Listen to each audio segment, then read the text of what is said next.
Have you ever wondered if the person serving your coffee knows secrets that could change your life? In a world where we measure worth by bank accounts and boardroom titles, sometimes the most extraordinary stories belong to those we never think to notice. What if I told you that the nurse who quietly refills your water pitcher, the one whose name badge you've never bothered to read, might be the very person who once pulled you from the wreckage when death seemed certain?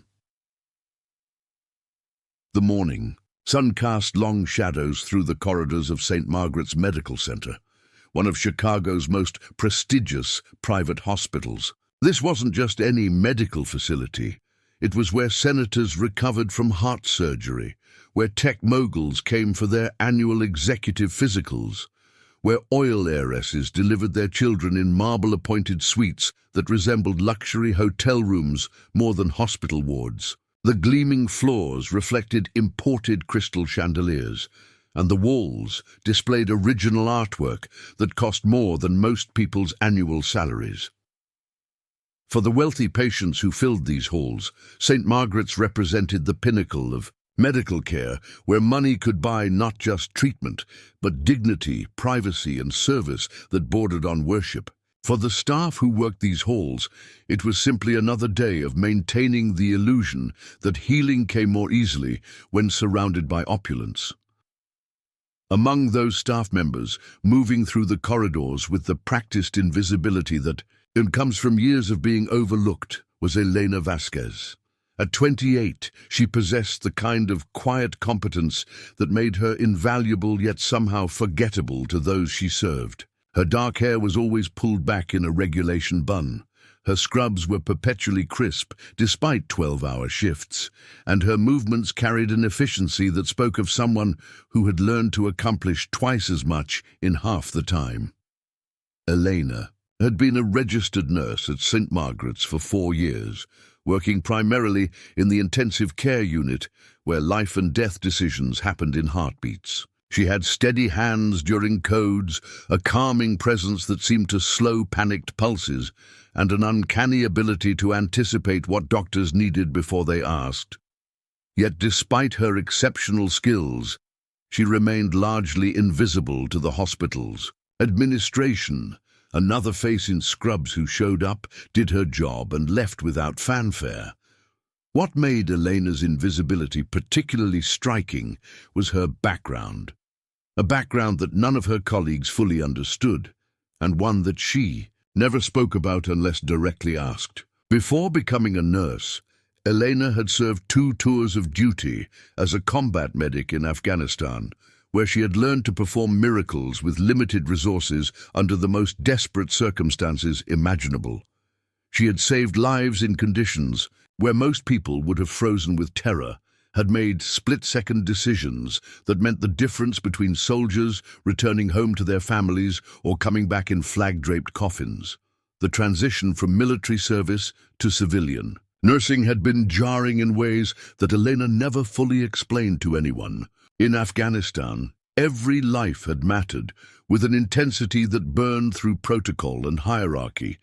In the luxury confines of St. Margaret's, she sometimes felt like she was playing an elaborate game where the props were more important than the performance. Still, she approached her work with the same dedication that had earned her commendations in the military, treating each patient as if their recovery was the most important mission she had ever been assigned. Elena's colleagues respected her competence, but few had taken the time to truly know her. She was friendly but not overly social, competent but not boastful, reliable but not attention-seeking. She ate her lunches alone, often reading medical journals or writing in a notebook that she kept private. When pressed about her background, she would mention her military service matter-of-factly, the way someone might mention having attended state university, as a simple biographical detail rather than anything requiring further discussion. The truth was that Elena carried stories that would have commanded respect and admiration if anyone had bothered to ask for them. Stories of performing surgery in a collapsing field hospital while mortar rounds exploded overhead. Stories of carrying wounded soldiers through enemy territory for hours, refusing to leave anyone behind. Stories of improvising medical solutions with materials that would make civilian doctors weep with frustration. But these stories remained locked inside her, not from shame or trauma, but from a fundamental belief that heroism didn't require an audience. Her apartment in a modest neighborhood, 20 minutes from the hospital, reflected this same understated approach to life. The walls held a few military photographs, some medical certifications, and books on everything from advanced trauma surgery to ancient philosophy. She lived simply, saved most of her salary, and sent regular checks to a veterans organization that helped medics transition to civilian healthcare careers. Her greatest luxury was a small garden on her fire escape, where she grew herbs that reminded her of her grandmother's cooking. At work, Elena had developed a routine that maximized her effectiveness while minimizing unnecessary interaction with hospital politics. She arrived 15 minutes early for every shift, used those minutes to review patient charts and communicate with the outgoing shift, then moved through her duties with the methodical precision of someone who had learned that attention to detail could mean the difference between life and death. She rarely took sick days, never complained about overtime, and had a reputation for volunteering for the most difficult cases that other nurses preferred to avoid. The intensive care unit where Elena spent most of her time was a world unto itself, separated from the hospital's public areas by keycard access and the kind of hushed reverence that surrounded places where miracles and tragedies unfolded daily. Here, Elena's military background served her well. She had seen enough trauma to remain calm when alarms sounded, enough death to appreciate every recovery, and enough chaos to find peace in the ordered rhythms of medical care. Her patients often commented on her calming presence, though few realized that this calm had been forged in circumstances far more intense than anything St. Margaret's could offer.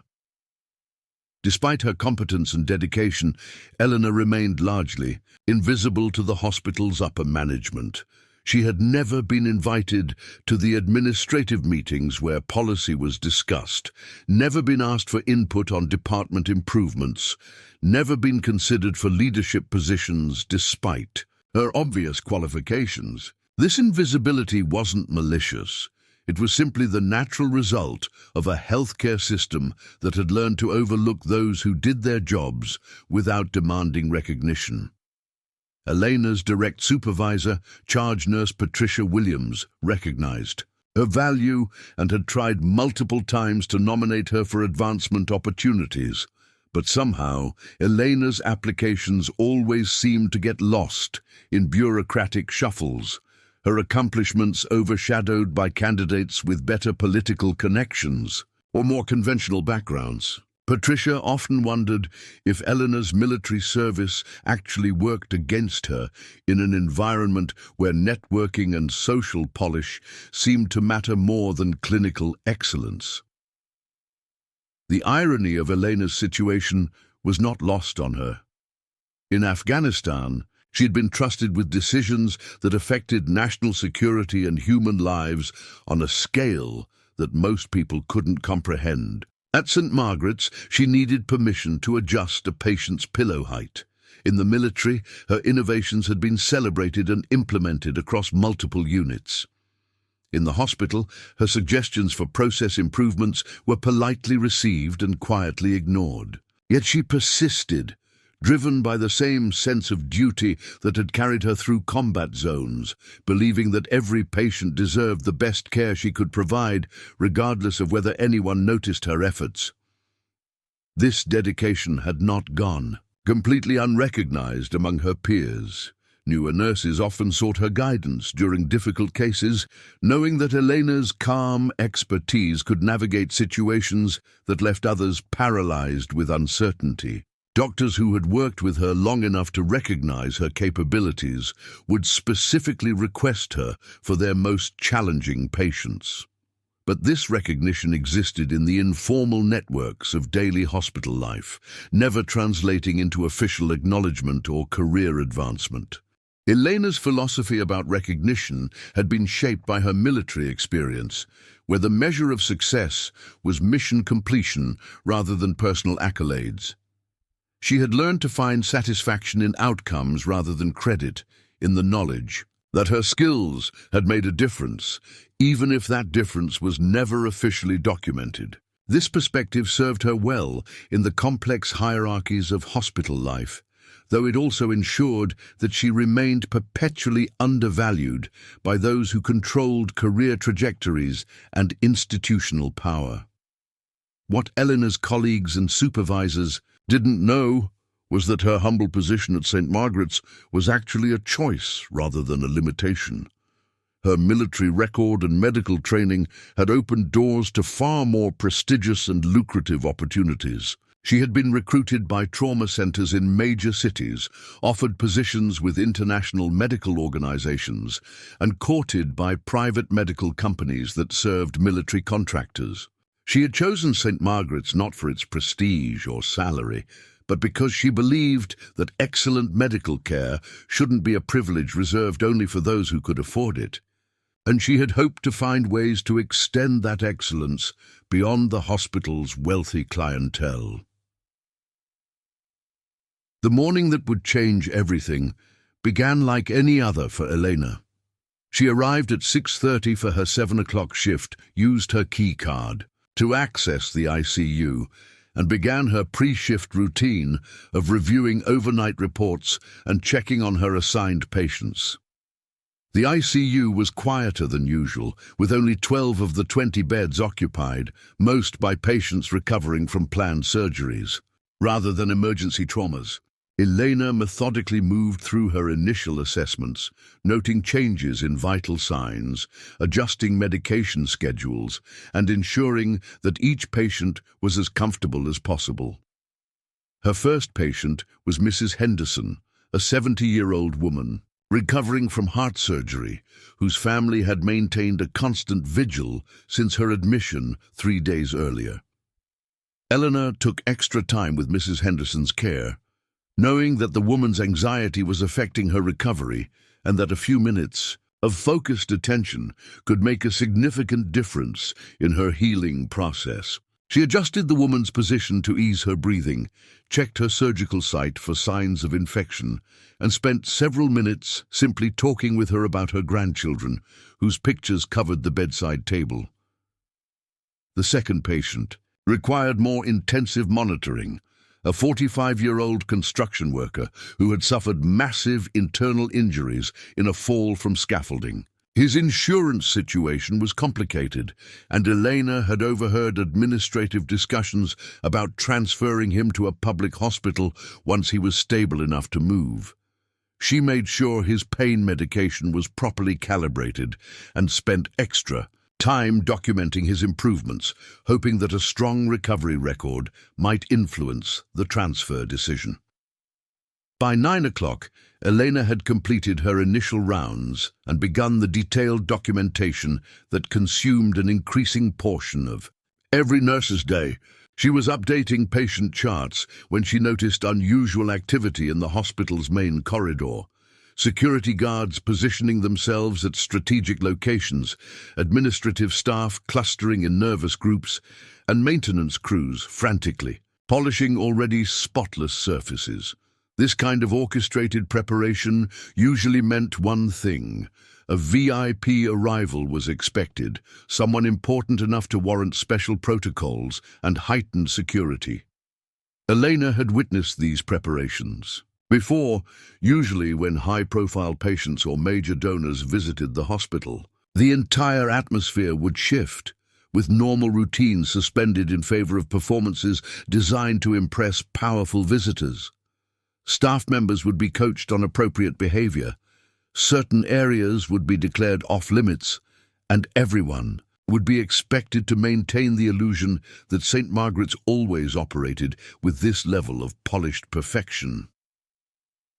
What Elena didn't know as she continued her morning routine was that the VIP preparation happening around her was connected to her own life in ways that would soon upend everything she thought she understood about her place in the world.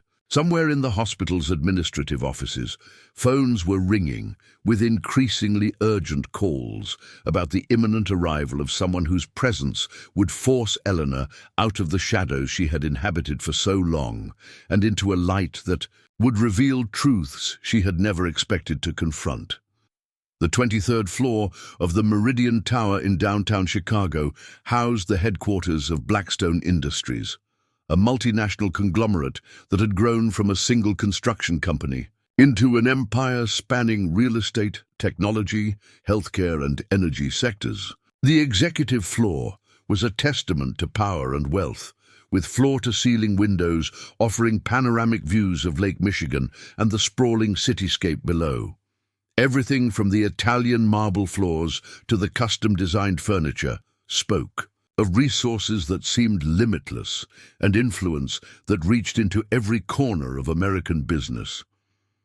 At the heart of this empire sat Marcus Alexander Blackstone, a man whose name appeared regularly on Forbes lists and whose decisions affected thousands of jobs across multiple continents. At 39, Marcus had transformed his late father's moderately successful construction business into a $15 billion enterprise through a combination of strategic brilliance, calculated risk-taking, and an almost supernatural ability to identify opportunities that others missed. His office, spanning nearly 2,000 square feet, contained artifacts from around the world: ancient Roman coins, medieval Japanese swords, and artwork that museums would kill to display.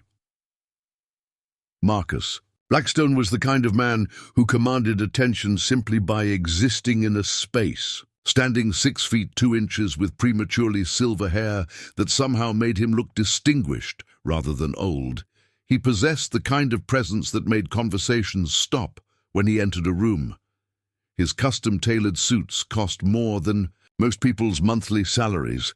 His handmade Italian shoes could have funded a small business, and his Swiss watch collection was worth more than most people's homes. Yet despite all these trappings of extreme wealth, what truly set Marcus apart was his mind, a calculating instrument that could process complex financial scenarios, identify market trends, and negotiate deals with a precision that bordered on artistry. The transformation from Marcus Blackstone, the construction worker's son, to Marcus Blackstone, the billionaire CEO, had not happened overnight, and it had not happened without cost. Those who knew him in his earlier years might have been surprised by the man he had become, more calculating, more distant, more focused on outcomes than relationships. The warmth that had once characterized his interactions with others had been gradually replaced by a professional efficiency that kept people at arm's length while maximizing business results. Marcus's daily routine reflected the demands of managing a global empire. He arrived at his office by 6:30 each morning, already having reviewed overnight reports from international markets during his limousine ride from his lakefront penthouse. His first 2 hours were typically spent in video conferences with executives in London, Tokyo, and Sydney, coordinating strategies that would affect millions of people across different time zones. By 8:30, his attention would shift to domestic operations, reviewing quarterly projections, approving major expenditures, and making decisions that could make or break entire divisions of his company. His executive assistant, Jonathan Pierce, had worked for Marcus for 7 years and had learned to anticipate his needs with almost psychic accuracy.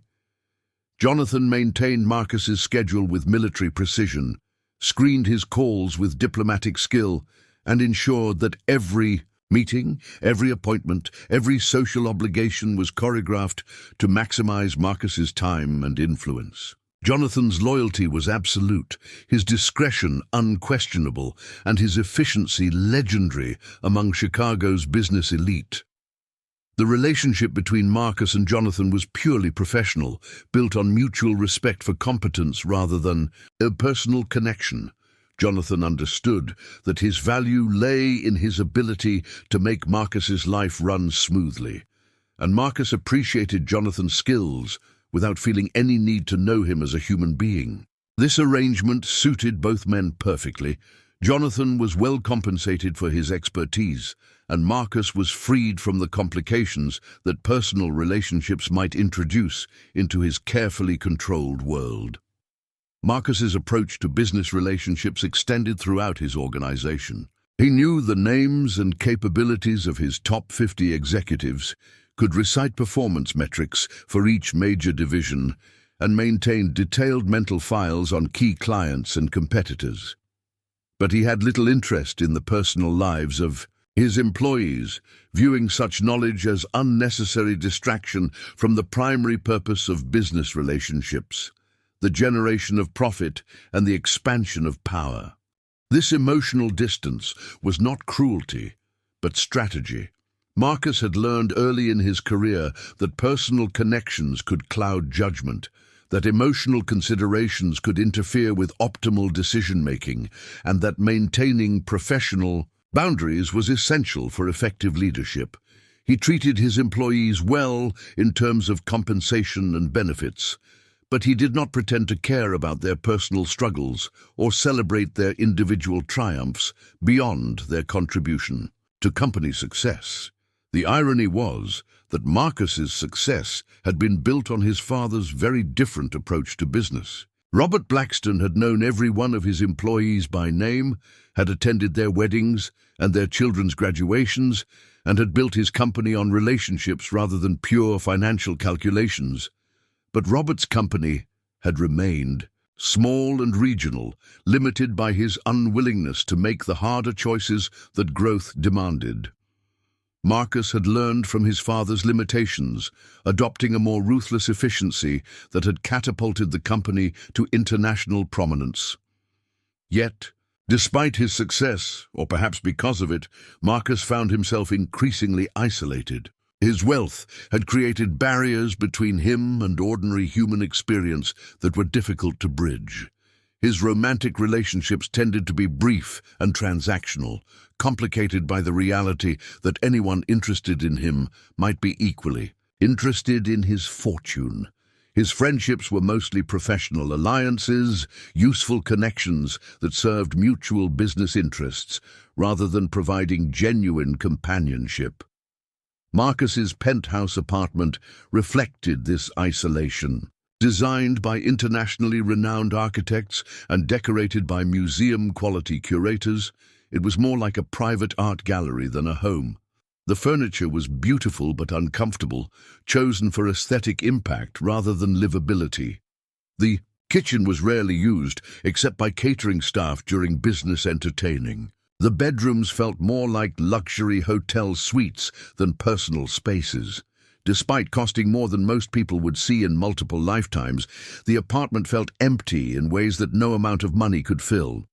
This morning had begun like most others for Marcus, with a review of overnight market reports followed by video conferences with Asian operations. The Tokyo division was negotiating a complex real estate acquisition that would give Blackstone Industries a significant foothold in the Japanese market. The London office was finalizing details on a technology partnership that would revolutionize their energy sector operations. The Sydney team was reporting record profits from their Australian mining operations, exceeding quarterly projections by 18%. By 10 o'clock, Marcus's attention had shifted to domestic concerns. The quarterly board meeting was scheduled for the following week, and several agenda items required his personal attention. A merger opportunity in the pharmaceutical sector needed evaluation. A labor dispute at their Detroit manufacturing facility required resolution, and environmental compliance issues at 3 different sites demanded immediate action. Each issue represented millions of dollars in potential gain or loss, and each required the kind of strategic thinking that had made Marcus legendary in business circles. Jonathan had scheduled a working lunch with representatives from Meridian Healthcare Group, a regional hospital chain that Blackstone Industries was considering acquiring. The healthcare sector represented a significant growth opportunity, particularly given the aging population and increasing demand for medical services. Marcus had been studying the industry for months, identifying key players and evaluating potential acquisition targets that would give his company entry into this lucrative market. The Meridian healthcare opportunity was particularly attractive because it included 15 hospitals across the Midwest, several urgent care facilities, and a network of specialty clinics that served both urban and rural populations. The financial projections were solid, the facilities were well maintained, and the management team had demonstrated consistent profitability even during challenging economic periods. Acquiring Meridian would instantly make Blackstone Industries a major player in regional healthcare while providing a platform for further expansion. What made this particular opportunity even more appealing was the distressed nature of the sale. Meridian's primary investor was facing liquidity challenges in other sectors and needed to divest healthcare assets quickly to address debt obligations elsewhere. This urgency created leverage for Marcus, allowing him to negotiate from a position of strength while acquiring valuable assets at below-market prices, the kind of opportunity that had built his empire through identifying others' weaknesses and turning them to his advantage.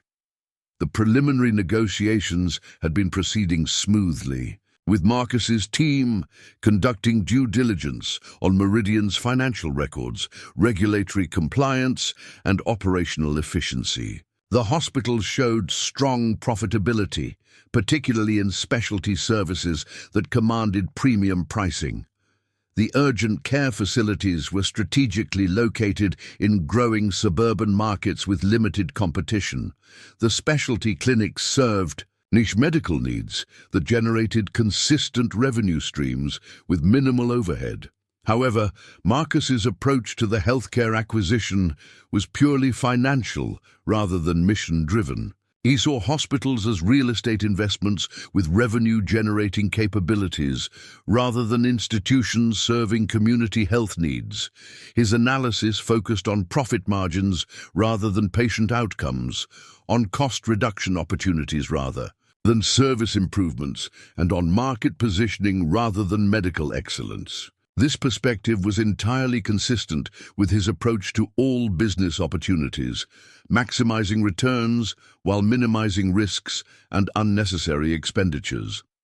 Jonathan had compiled extensive briefing materials for the lunch meeting, including financial projections, regulatory considerations, and competitive analysis.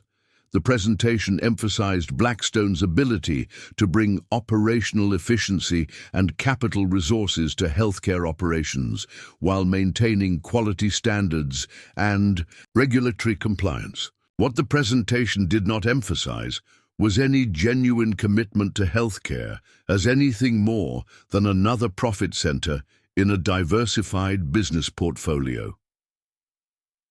The lunch meeting was scheduled to take place at the Union Club, an exclusive downtown establishment where Chicago's business elite conducted their most important negotiations over meals that cost more than most people's weekly salaries. Marcus preferred conducting major negotiations in such settings, where the luxury surroundings reinforced his status while the privacy ensured that sensitive discussions would not be overheard by competitors or journalists. As Marcus prepared for the meeting, reviewing final details and anticipating potential negotiation strategies, he had no idea that his carefully controlled world was about to intersect with a life he had forgotten in circumstances that would challenge everything he thought he understood about success, value, and human worth. The acquisition that seemed like just another business opportunity was about to become the catalyst for revelations that would force him to confront truths he had spent decades avoiding. The limousine that would transport Marcus to his lunch meeting was already waiting in the building's executive parking garage, its engine running and its driver standing at attention. In a few hours, this same limousine would be part of a convoy heading towards St. Margaret's Medical Center, carrying Marcus toward an encounter that would shatter his assumptions about the invisible people who moved through his world unnoticed and unacknowledged. The contrast between Elena's world at St. Margaret's and Marcus's domain at Blackstone Industries could not have been more stark. Yet both moved through their respective environments with the same focused determination that came from years of mastering their crafts. While Marcus commanded boardrooms and billion-dollar deals, Elena commanded life-and-death situations with equal authority, though her arena was measured in heartbeats rather than stock prices. Elena's typical day began at 5:30 in the morning, with a routine that had been refined through years of military discipline and civilian healthcare demands. Her small apartment, located in a working-class neighborhood called Pilsen, reflected the same practical efficiency that characterized her professional life.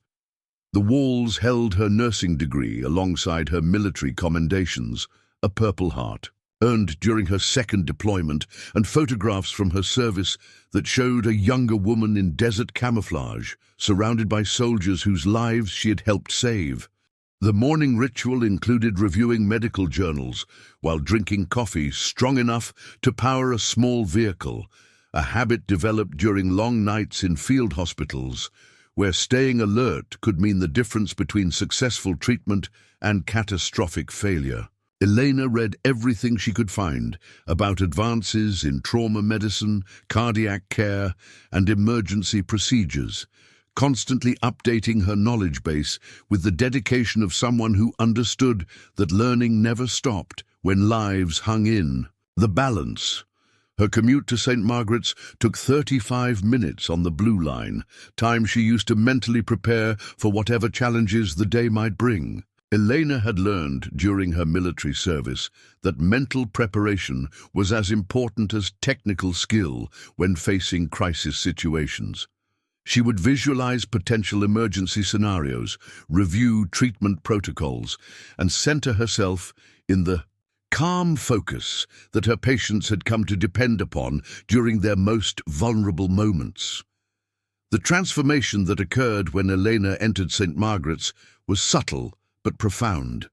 The confident, decisive military veteran who had saved lives in Afghanistan became the quietly competent nurse who blended into the hospital's background, visible to patients and colleagues, but somehow invisible to the administrators who made decisions about recognition and advancement. This invisibility was not accidental. Elena had learned that drawing attention in hierarchical organizations could sometimes work against effectiveness, and she preferred to focus on results rather than recognition. Her colleagues in the intensive care unit respected Elena's abilities without fully understanding their scope. Dr. Sarah Chen, one of the few physicians who had taken time to really know Elena, often marveled at her diagnostic instincts and her ability to anticipate complications before they became critical. Dr. Chen had tried multiple times to encourage Elena to pursue advanced certifications or consider medical school, but Elena always deflected these conversations with humble dismissals of her own capabilities. What Dr. Chen didn't know, and what Elena had never shared with anyone at the hospital, was the true extent of her military experience. Elena's service record included not just routine medical duties, but extraordinary acts of courage under fire that had earned her commendations from field commanders and grateful testimonials from soldiers whose lives she had saved. She had performed battlefield surgery in conditions that would have paralyzed most trained surgeons, had innovated medical solutions using materials never intended for healthcare, and had carried wounded soldiers to safety through enemy territory, while under direct fire, the Purple Heart. Elena, kept quietly displayed in her apartment, had been earned during an incident that exemplified her character and capabilities. When an improvised explosive device had destroyed a convoy she was traveling with, Elena had spent 18 hours treating wounded soldiers while trapped in hostile territory, waiting for extraction that wasn't certain to come. She had managed to keep 7 critically injured men alive using medical supplies intended for 2, had performed emergency surgeries by flashlight, and had refused evacuation opportunities because leaving would have meant abandoning soldiers who couldn't be moved. During that same incident, Elena had demonstrated the leadership qualities that would have made her an excellent candidate for military advancement if she had chosen to pursue a career as an officer. She had coordinated medical care while simultaneously organizing defensive positions, had maintained morale during the longest night any of them would ever experience, and had made command decisions when the senior officer was too badly injured to maintain leadership. Yet when the official reports were written, Elena had requested that her role be minimized, preferring that credit go to others rather than seeking recognition for herself. This pattern of self-effacement had continued. Throughout Elena's transition to civilian life, her nursing school instructors had been amazed by her clinical skills and her ability to remain calm during emergency simulations that left other students shaken and uncertain. Elena's patient rotations had earned consistently excellent evaluations, with supervising nurses noting her exceptional competence and her natural leadership during crisis situations. Yet Elena had consistently declined opportunities for accelerated programs or leadership tracks, preferring to focus on patient care rather than career advancement. The irony of Elena's situation at St. Margaret's was that her military background actually qualified her for responsibilities far beyond her current role. Her combat medical training included procedures that most civilian nurses never learned. Her experience with trauma cases exceeded that of physicians with decades of hospital experience, and her ability to function under extreme pressure was legendary among those who had served with her. Yet this expertise remained largely hidden, revealed only in moments of crisis when Elena's training would suddenly manifest in ways that surprised her colleagues. Dr. Chen had witnessed one such moment during a multi-vehicle accident that had brought 6 critical patients to St. Margaret's emergency department simultaneously. While other staff members struggled to coordinate care and prioritize treatment, Elena had automatically assumed a command role that transformed chaos into organized efficiency. She had assessed all 6 patients within minutes, had established treatment priorities based on injury severity and survival probability, and had coordinated nursing care with the kind of battlefield precision that saved lives when time measured in seconds. During that crisis, Elena's true capabilities had briefly emerged from behind her carefully maintained facade of humble competence. She had performed advanced procedures typically reserved for physicians, had made critical decisions about resource allocation that optimized care for the greatest number of patients, and had maintained perfect situational awareness while managing multiple life-threatening emergencies simultaneously. When the crisis passed and all 6 patients had been stabilized, Elena had simply returned to her regular duties as if nothing extraordinary had occurred. The transformation back to quiet invisibility after such demonstrations of exceptional competence puzzled those colleagues who witnessed them. Dr. Chen had tried to discuss Elena's military background and its relevance to her civilian role, but Elena always redirected these conversations toward patient care or technical medical topics. She seemed genuinely uncomfortable with attention that focused on her personal accomplishments rather than collective healthcare outcomes. Elena's patient relationships revealed another dimension of her character that remained largely hidden from her colleagues. While maintaining the professional boundaries appropriate to hospital care, she somehow managed to connect with patients in ways that enhanced their healing process beyond what medical treatment alone could accomplish. Veterans who ended up in her care seemed to recognize something in her demeanor that helped them feel safe and understood, even when she never explicitly mentioned her own military service. Mrs. Henderson, the heart surgery patient Elena had cared for that morning, had confided to her daughter that Elena somehow made her feel like everything would be all right, even when test results were disappointing or recovery seemed slow. The construction worker with internal injuries had told his wife that Elena was the only staff member who talked to him like a real person, rather than a medical problem to be solved. These connections weren't accidental. Elena's military experience had taught her that healing involved more than technical medical care, that human dignity and hope were as important as proper medication dosages. Elena's apartment reflected the same humble efficiency that characterized her professional life, but it also contained hints of the depth and complexity that she kept private at work. Her bookshelf included medical texts, alongside volumes on military history, philosophy, and poetry. Her small desk held correspondence with former military colleagues scattered across the globe, maintaining connections with people who understood the weight of experiences that couldn't be shared with civilian friends. The photographs from her military service told stories that Elena rarely shared but never forgot. Images of field hospitals where she had worked 18-hour shifts without rest, group photos with soldiers whose names she could still recite years later, and candid shots that captured moments of humanity amid the chaos of combat deployment. These photographs represented relationships forged under circumstances that created bonds stronger than family, connections with people who had trusted her with their lives and their hopes of returning home. Elena's financial situation was more complex than her modest lifestyle suggested.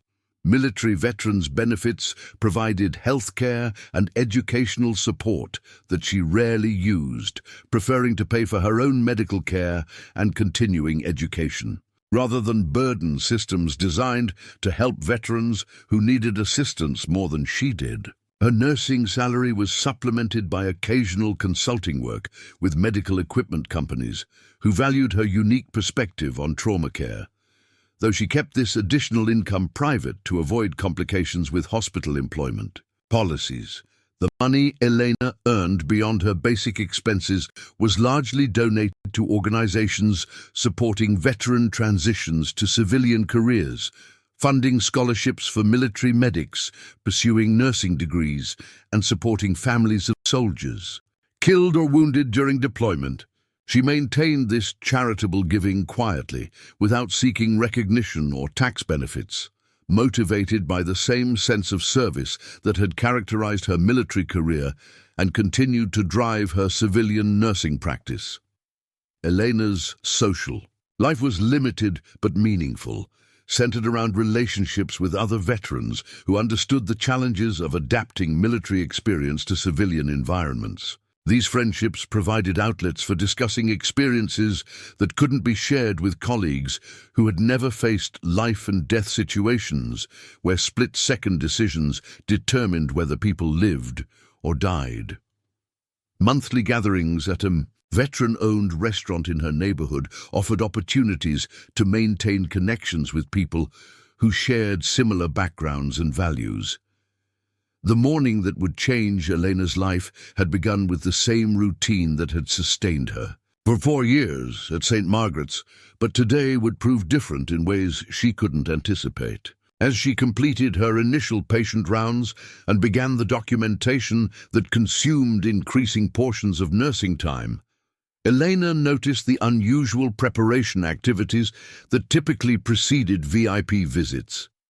Security guards positioning themselves strategically, maintenance crews polishing already immaculate surfaces, and administrative staff clustering in nervous discussion groups. Elena had witnessed these preparations before and understood their significance, though she had never been directly affected by whatever important visitors prompted such elaborate protocols. Her patients needed the same level of care, regardless of who might be touring the hospital, and Elena's focus remained centered on clinical responsibilities rather than administrative theater. She continued her morning routine with the same methodical efficiency that characterized all her work, unaware that today's VIP preparation was connected to her own life in ways that would soon force her out of the shadows she had inhabited for so long.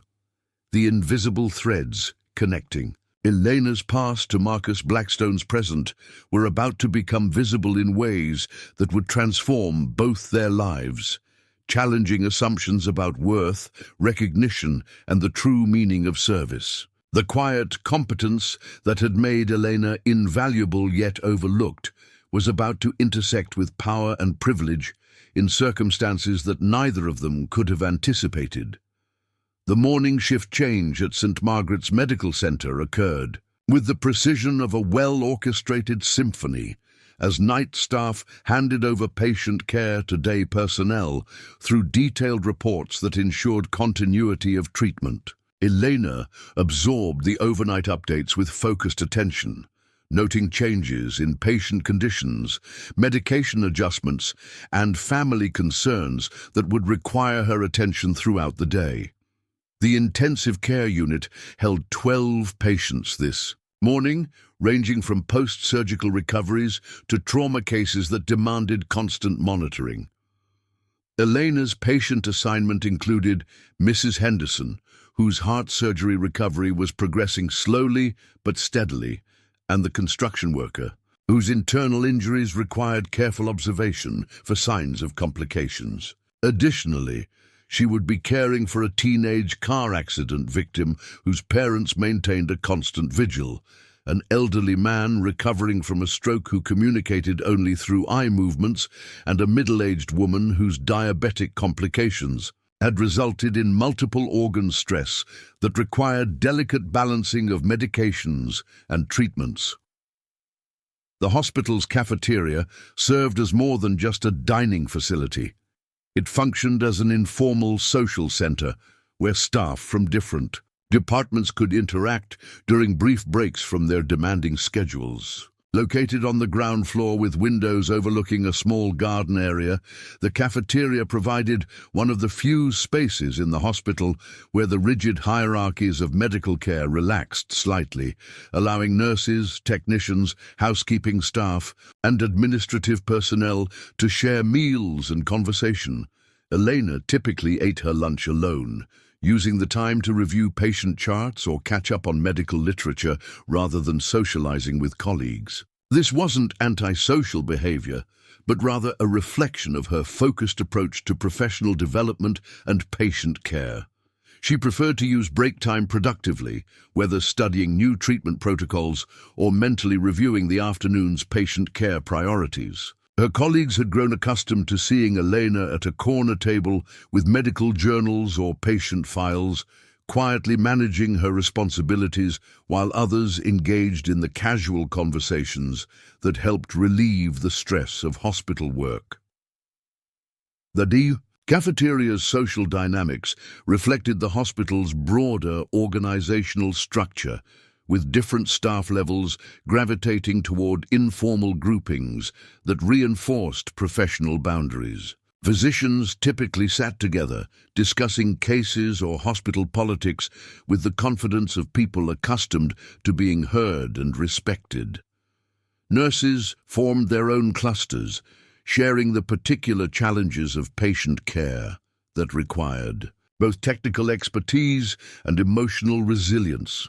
Support staff, housekeeping, maintenance, food service occupied tables near the edges of the dining area, their conversations quieter and their presence less central to the cafeteria's social ecosystem. Elena's position in this social geography was somewhat ambiguous. Her nursing credentials placed her within the medical staff hierarchy, but her tendency towards solitary lunches and her reluctance to engage in hospital gossip kept her somewhat apart from the typical nursing social circles.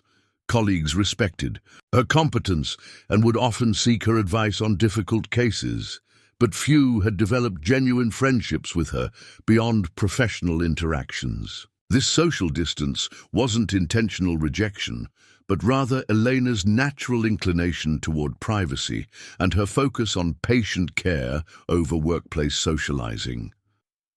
The morning's unusual activity, security preparations and administrative nervousness, Ndiki had created an underlying tension that permeated throughout the hospital. Staff members whispered speculation about which important visitor might be arriving, sharing rumors about potential donors, celebrity patients, or government officials who could warrant such elaborate preparations.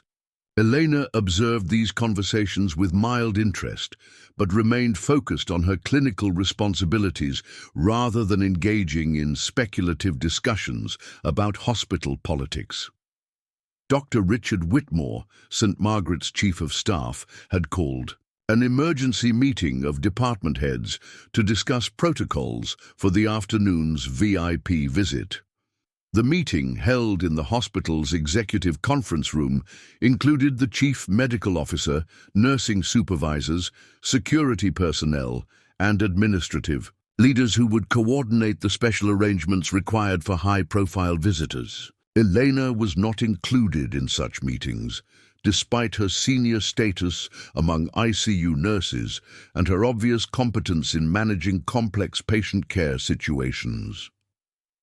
The visitor expected that afternoon was Marcus Blackstone, whose potential acquisition of the Meridian Healthcare Group had prompted St. Margaret's administration to arrange a comprehensive tour of their facilities. The hospital's parent company had significant financial relationships with Meridian, and Marcus's assessment of St. Margaret's operations could influence major investment decisions affecting the hospital's future funding and strategic development. This explained the extraordinary preparations and the nervous energy pervading the administrative staff. Hospital Administrator Catherine Morrison had spent weeks preparing for Marcus's visit, coordinating with his executive team to arrange a tour that would showcase St. Margaret's capabilities while addressing his specific interests in healthcare, operations, and profitability. The tour would include the emergency department, surgical suites, intensive care units, and the newer specialty clinics that generated significant revenue through high-end medical services. Each department had been instructed to prepare presentations highlighting their efficiency, patient outcomes, and contribution to the hospital's financial performance. Elena learned about the VIP visit through the normal channels of hospital communication. A brief announcement during the morning staff meeting that mentioned increased security protocols and the importance of maintaining normal operations during the afternoon tour. The announcement emphasized that patient care should continue without disruption, that staff should remain professional and focused on their duties, and that any questions about the visit should be directed to nursing supervisors rather than addressed directly to the visiting party. What Elena didn't know, and what would soon become devastatingly clear, was that her presence in the hospital posed a potential complication for the carefully orchestrated tour. Hospital administrators had received specific instructions about maintaining the appropriate atmosphere during Marcus's visit, which included ensuring that all visible staff members projected the image of professionalism and competence that would reinforce St. Margaret's reputation as a premier medical facility. The lunch period that day carried particular significance because it coincided with Marcus's scheduled arrival time. The hospital's executive team had planned the tour to begin with a working lunch in the administrative conference room, followed by facility tours that would allow Marcus to observe normal operations while receiving detailed briefings on each department's capabilities and performance metrics. The timing meant that staff members taking lunch breaks might encounter the touring party, requiring careful coordination to ensure appropriate interactions. Elena's lunch routine that day followed her normal pattern. She collected a simple meal from the cafeteria line and found her usual corner table where she could review patient charts while eating. She had brought several medical journals that contained articles about advances in cardiac care, relevant to Mrs. Henderson's case and to her own continuing education goals. The cafeteria was busier than usual, filled with staff members who seemed energized by the morning's unusual activity and speculation about the important visitor. The conversation at nearby tables focused on rumors about Marcus Blackstone's wealth, his business empire, and the potential implications of his visit for hospital operations. Some staff members expressed hope that new investment might lead to salary increases or facility improvements, while others worried that business-focused ownership might result in cost-cutting measures that could affect staffing levels or patient care standards. Elena listened to these discussions with interest, but remained focused on her reading, rather than participating in speculative conversations.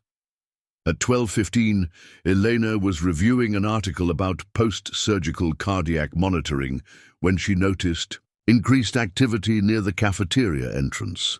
Security guards had positioned themselves at strategic locations, and several administrators were making final preparations for what was obviously an imminent VIP arrival. Elena glanced up from her reading but continued with her lunch, assuming that whatever important visitor was arriving would remain in administrative areas rather than entering the staff cafeteria.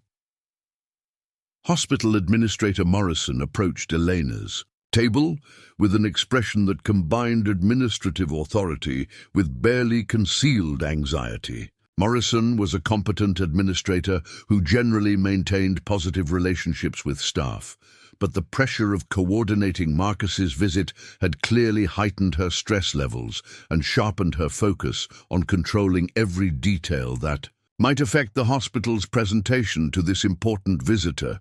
"Elena," Morrison said, her voice carrying the tone of someone delivering instructions rather than making requests. "I need you to finish your lunch and return to the ICU immediately. We have important visitors touring the hospital this afternoon, and I want all nursing staff to be visible in their assigned areas rather than in common spaces like the cafeteria." Elena looked up from her medical journal, absorbing the instruction with the same calm attention she brought to all administrative communications. "Of course, Mrs. Morrison. I can return to the unit whenever needed. Is there a specific time when the tour will be in the ICU? I want to ensure that patient care continues smoothly during any visitor observations."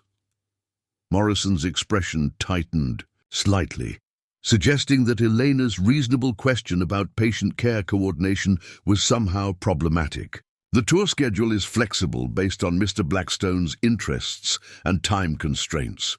What's important is that all staff members maintain their professional focus and avoid any disruptions to normal operations. I'm sure you understand the significance of making a positive impression on someone of Mr. Blackstone's stature. The emphasis on Marcus's importance and the implication that Elena's presence in the cafeteria might somehow compromise the hospital's professional image created an uncomfortable dynamic that Elena immediately recognized but chose not to challenge directly. Her military experience had taught her to pick battles carefully, and this seemed like an administrative preference rather than a patient care issue that required her immediate advocacy. "I understand completely," Elena replied, beginning to gather her belongings and prepare to return to the ICU. "Patient care is always my priority, and I'll ensure that our unit maintains the highest standards regardless of any visiting observers." "Is there anything specific about our current patient census that I should highlight if the tour includes the ICU?" Morrison's relief at Elena's compliance was visible, but her response revealed the underlying tensions that were driving her unusually directive communication style. "Just maintain normal operations and let the administrative team handle any interactions with visitors. We want to showcase our medical excellence without unnecessary complications or distractions from our primary mission." Elena nodded and stood to leave, but Morrison's next words stopped her with their unexpected personal edge.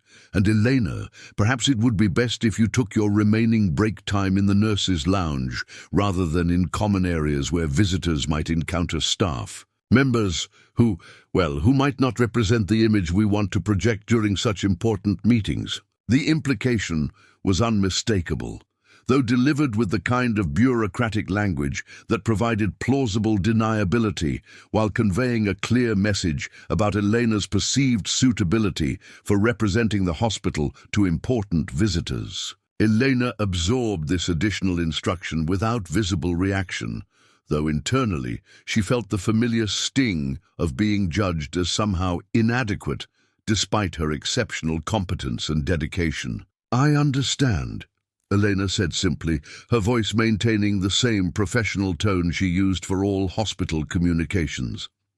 "I'll coordinate with my nursing supervisor about break scheduling to ensure coverage for patient care while accommodating any tour requirements." As Elena walked toward the cafeteria exit, she was unaware that her quiet acceptance of Morrison's discriminatory instructions had been observed by several colleagues who recognized the injustice of targeting one of their most competent nurses based on assumptions about her appearance or background. The incident would soon become part of a larger pattern of administrative decisions that prioritized image over substance, revealing institutional biases that would have profound consequences for both Elena and the hospital itself. Morrison watched Elena leave with a mixture of relief and guilt, knowing that her instructions had been unfair while feeling pressure to manage every detail that might affect the hospital's presentation to Marcus Blackstone. The administrator's focus on controlling appearances, rather than showcasing genuine medical excellence, reflected broader anxieties about meeting the expectations of powerful visitors, whose approval could influence the hospital's future in ways that transcended any individual staff member's feelings or rights. The convoy of 3 black Rolls-Royce Phantoms that pulled into St. Margaret's Medical Center created exactly the kind of dramatic statement that Marcus Blackstone's public appearances were designed to achieve. The lead vehicle carried Marcus and his security detail, while the second transported his executive team and legal advisors, and the third held additional security personnel and communication equipment necessary for maintaining his business operations during the site visit. The vehicle's arrival had been precisely timed to coincide with the lunch hour, ensuring maximum visibility among staff and patients while minimizing disruption to critical medical procedures. Marcus emerged from the lead vehicle with the practiced ease of someone accustomed to making impressive entrances, his custom-tailored charcoal suit and platinum cufflinks catching the afternoon sunlight as he surveyed the hospital's exterior with the calculating gaze of a potential investor. Hospital Administrator Morrison and her executive team waited at the main entrance, their nervous energy barely concealed behind professional smiles and carefully rehearsed welcoming remarks that had been practiced multiple times that morning. The security protocols surrounding Marcus's visit reflected the reality of his wealth and prominence in ways that transformed the hospital's normal operations into something resembling a state visit. His personal security team had coordinated with hospital security to establish clear sight lines, secure communication channels, and emergency evacuation routes that could be activated if any situation threatened his safety or privacy. These preparations, while necessary given his public profile, created an atmosphere of heightened tension that affected every staff member aware of his presence. Jonathan Pierce, Marcus's executive assistant, had prepared detailed briefing materials about St. Margaret's operations, financial performance, and strategic position within the regional healthcare market. The briefing included patient demographics, revenue streams, operational efficiency metrics, and competitive positioning data that would allow Marcus to evaluate the hospital's value as a potential acquisition target or strategic partner. Jonathan's preparation was characteristically thorough, providing Marcus with the information necessary to make informed decisions while maintaining the schedule efficiency that his demanding calendar required. Dr. Whitmore led the initial presentations in the hospital's executive conference room, where large displays showed patient outcome statistics, financial performance trends, and strategic initiatives that positioned St. Margaret's as a leader in premium healthcare delivery. The presentation emphasized the hospital's success in serving affluent patients who demanded the highest levels of medical care and personal service, market positioning that aligned with Marcus's interest in businesses that combined social necessity with profitable operations. Marcus listened to the presentations with the focused attention that characterized all his business evaluations, asking precise questions about revenue optimization, cost management, and growth potential that revealed his sophisticated understanding of healthcare economics. His questions demonstrated that he viewed hospitals primarily as complex business operations rather than humanitarian institutions, focusing on efficiency metrics and profit margins rather than patient satisfaction or community health outcomes. The transition from conference room presentations to facility tours marked the beginning of Marcus's direct observation of hospital operations, where theoretical business models would be tested against the reality of daily medical practice. Morrison had coordinated the tour route to showcase St. Margaret's most impressive capabilities, while avoiding areas where operational challenges might raise questions about management effectiveness or resource allocation decisions. The first stop was the emergency department, where Dr. Patricia Williams demonstrated the high-tech equipment and streamlined procedures that enabled St. Margaret's to provide rapid, effective treatment for the medical emergencies that generated significant revenue through insurance reimbursements and direct payments. The emergency department's efficiency impressed Marcus, particularly the integration of technology systems that reduced processing time while maximizing billing accuracy for each patient encounter. Dr. Williams explained how the emergency department's location and reputation attracted patients from across the metropolitan area, including many who chose St. Margaret's over closer facilities because of its reputation for excellence and its ability to provide immediate access to specialty services that other hospitals might require transfers to obtain. This market positioning created revenue opportunities that extended far beyond emergency treatment, as many emergency patients became long-term customers for ongoing medical care. The surgical suites provided another opportunity to demonstrate St. Margaret's investment in cutting-edge medical technology and highly trained personnel who could perform complex procedures that commanded premium pricing while delivering superior patient outcomes. Marcus observed several ongoing surgeries through viewing galleries, noting the precision of the procedures and the sophistication of the equipment that enabled surgeons to achieve results that would have been impossible just a few years earlier. Marcus's questions about surgical operations focused on throughput optimization, procedure scheduling efficiency, and the financial performance of different surgical specialties rather than clinical outcomes or patient safety measures. His business perspective led him to evaluate surgical suites as manufacturing facilities where skilled technicians used expensive equipment to transform medical problems into profitable solutions, a viewpoint that hospital administrators found both impressive and somewhat unsettling. The tour of specialty clinics showcased St. Margaret's ability to provide high-end medical services that attracted patients willing to pay premium prices for convenience, luxury amenities, and access to renowned specialists whose reputations commanded top-tier compensation. These clinics generated consistent revenue streams while requiring minimal capital investment beyond the initial setup costs, making them particularly attractive from an investment perspective.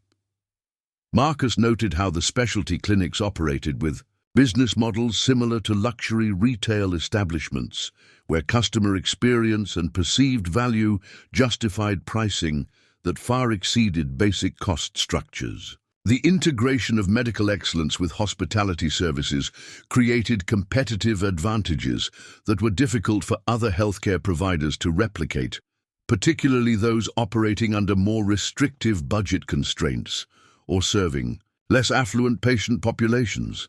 The intensive care unit represented the culmination of the tour, where St. Margaret's most advanced medical capabilities would be demonstrated through observation of the complex patient care that distinguished premier hospitals from community healthcare providers. Morrison had specifically planned this portion of the tour to showcase the ICU's sophisticated monitoring systems, highly trained nursing staff, and ability to manage critical cases that generated substantial revenue while demonstrating the hospital's commitment to saving lives regardless of cost. Elena had returned to the ICU immediately after her encounter with Morrison in the cafeteria, resuming her patient care responsibilities while remaining aware that important visitors might observe. Her work during the afternoon tour, she had completed medication rounds, updated patient charts, and coordinated with physicians about treatment adjustments that several patients required based on their morning assessments and test results. Mrs. Henderson was experiencing some anxiety about her recovery progress, requiring Elena to spend additional time providing emotional support and education about the normal healing process following cardiac surgery. Elena's military experience had taught her that patient morale could significantly affect medical outcomes, making emotional care as important as technical medical treatment in achieving optimal results. She used gentle humor and specific information about Mrs. Henderson's improving vital signs to help alleviate the woman's concerns about her recovery timeline. The construction worker with internal injuries required more intensive monitoring, as his condition remained unstable despite surgical interventions performed the previous day. Elena had noticed subtle changes in his neurological responses that might indicate developing complications, requiring careful documentation and physician notification to ensure appropriate treatment adjustments. Her combat medical experience had heightened her sensitivity to signs that other nurses might miss, enabling early intervention that could prevent serious deterioration. When Marcus's tour group approached the ICU, Eleanor was at the nursing station, completing documentation while maintaining visual oversight of her assigned patients. She wore standard scrubs that met hospital dress code requirements. Her hair was properly secured according to infection control protocols, and her identification badge clearly displayed her credentials and department assignment. By any objective measure, Elena represented exactly the kind of competent, professional nursing staff that St. Margaret's should have been proud to showcase to important visitors. Morrison's behavior upon seeing Elena at the nursing station revealed the institutional biases that had motivated her earlier instructions about avoiding common areas during the VIP visit. Despite Elena's obvious competence and professional appearance, Morrison clearly viewed her presence as somehow problematic for the hospital's presentation to Marcus, reflecting prejudices that had nothing to do with clinical capabilities or professional qualifications. "Elena," Morrison said, her voice carrying barely concealed irritation, "I thought we discussed your break schedule arrangements." Shouldn't you be taking your break time now, rather than remaining visible in patient care areas during our facility tour? The implication was unmistakable. Morrison wanted Elena removed from areas where Marcus might observe her, despite the fact that Elena was performing essential patient care duties during her assigned shift. Other nursing staff members present at the station recognized the discriminatory nature of Morrison's request, understanding that Elena was being singled out based on factors unrelated to her professional performance or patient care responsibilities. Elena maintained her professional composure despite the public nature of Morrison's discriminatory instructions. Mrs. Morrison, I'm currently responsible for 5 critical care patients who require continuous monitoring. I can arrange break coverage if needed, but I want to ensure patient safety isn't compromised during any scheduling adjustments. Marcus observed this exchange with growing interest, noting the contrast between Elena's professional response and Morrison's obvious discomfort with her presence. His business experience had taught him to recognize workplace dynamics and personnel management issues that could indicate broader organizational problems, and Morrison's behavior suggested institutional biases that could create legal liabilities or operational inefficiencies. Morrison's response revealed the depth of her prejudice and her willingness to prioritize image management over patient care quality. I'm sure other nursing staff can provide adequate coverage for your patients during your break period. What's important is maintaining appropriate staffing presentations during our facility tour, and I believe your colleagues can handle patient care responsibilities while you take some personal time. The exchange had attracted the attention of Marcus's entire touring party, including Dr. Whitmore and other hospital administrators, who recognized that Morrison's behavior was creating exactly the kind of negative impression that the VIP visit was supposed to avoid. Elena's obvious competence and professionalism contrasted sharply with Morrison's discriminatory treatment, raising questions about the hospital's personnel management practices and institutional culture. Elena's military training had prepared her for situations where she faced unfair treatment from superior officers, teaching her to maintain dignity while protecting her ability to serve those who depended on her capabilities. I understand your concerns about staffing presentation, Mrs. Morrison. However, my primary responsibility is patient care, and I believe that's also St. Margaret's primary mission. I'm happy to coordinate with nursing supervision about any scheduling adjustments that don't compromise patient safety. Morrison's frustration with Elena's reasonable response and her continued presence in front of Marcus led to an escalation that would have profound consequences for both women's careers. Elena, I'm directing you to leave this patient care area immediately and report to Human Resources for discussion about appropriate professional behavior during important hospital visits. Your insubordination is creating disruptions that are unacceptable during such critical presentations.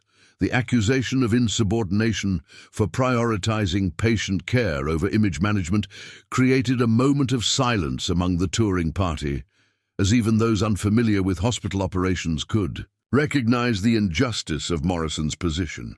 Elena had demonstrated nothing but professionalism and competence, while Morrison had revealed institutional biases that reflected poorly on the hospital's management culture and decision-making processes. Marcus stepped forward, his business instincts telling him that this situation required immediate attention to prevent further damage to the hospital's reputation and his own assessment of their organizational capabilities. Excuse me, but I'd like to understand this situation more clearly. It seems that this nurse is being criticized for prioritizing patient care, which I would assume is exactly what a premier hospital should encourage from its staff. Morrison's face flushed crimson as she realized that her discriminatory treatment of Elena had created exactly the kind of negative impression she had been desperately trying to avoid during Marcus's visit.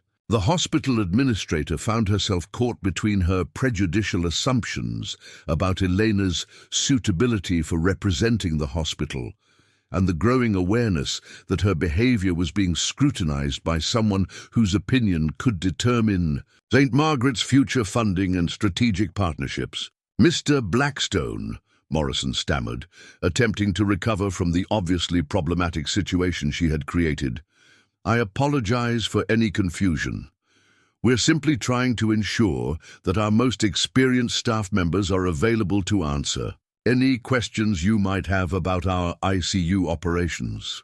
Elena is certainly competent, but perhaps our nursing supervisor would be better positioned to discuss departmental protocols and performance metrics." Marcus studied Morrison's explanation with the analytical skills that had built his business empire, recognizing the kind of institutional doublespeak that often concealed deeper organizational problems.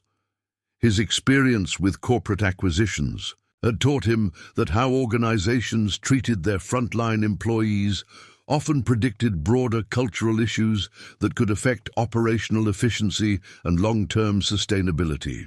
Morrison's behavior suggested management practices that could create legal liabilities and operational disruptions. Elena remained at the nursing station, continuing to monitor her patients while absorbing the uncomfortable reality that she was being discussed as if she weren't present. Her military experience had prepared her for situations where politics interfered with mission effectiveness, but the hospital environment's particular combination of bureaucratic hierarchy and discriminatory bias created challenges that required careful navigation to protect both her career and her patients' welfare.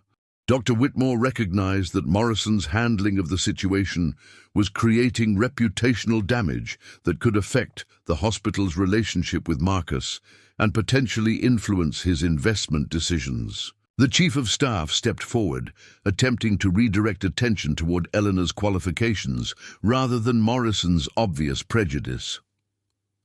"Mr. Blackstone, Elena is actually one of our most experienced ICU nurses, with exceptional training and a remarkable background in trauma medicine. She would be an excellent person to discuss our critical care capabilities." The intervention created an opportunity for Marcus to observe Elena directly rather than through Morrison's discriminatory filter. He approached the nursing station with genuine curiosity about Elena's qualifications and her perspective on the hospital's operations. "I'd be very interested to hear about your experience here and your assessment of St. Margaret's patient care and capabilities. What's your background in critical care medicine?" Elena met Marcus's gaze directly, recognizing an opportunity to represent both her profession and her patients honestly, while maintaining the professional demeanor that had served her well throughout her career. "I've been working in St. Margaret's ICU for 4 years, Mr. Blackstone.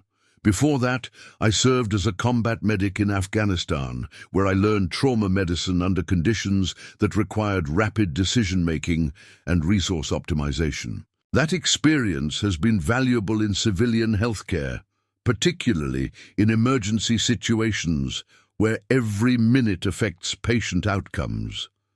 Marcus's interest intensified as Elena mentioned her military service, recognizing that combat medical experience represented training and expertise that few civilian nurses possessed.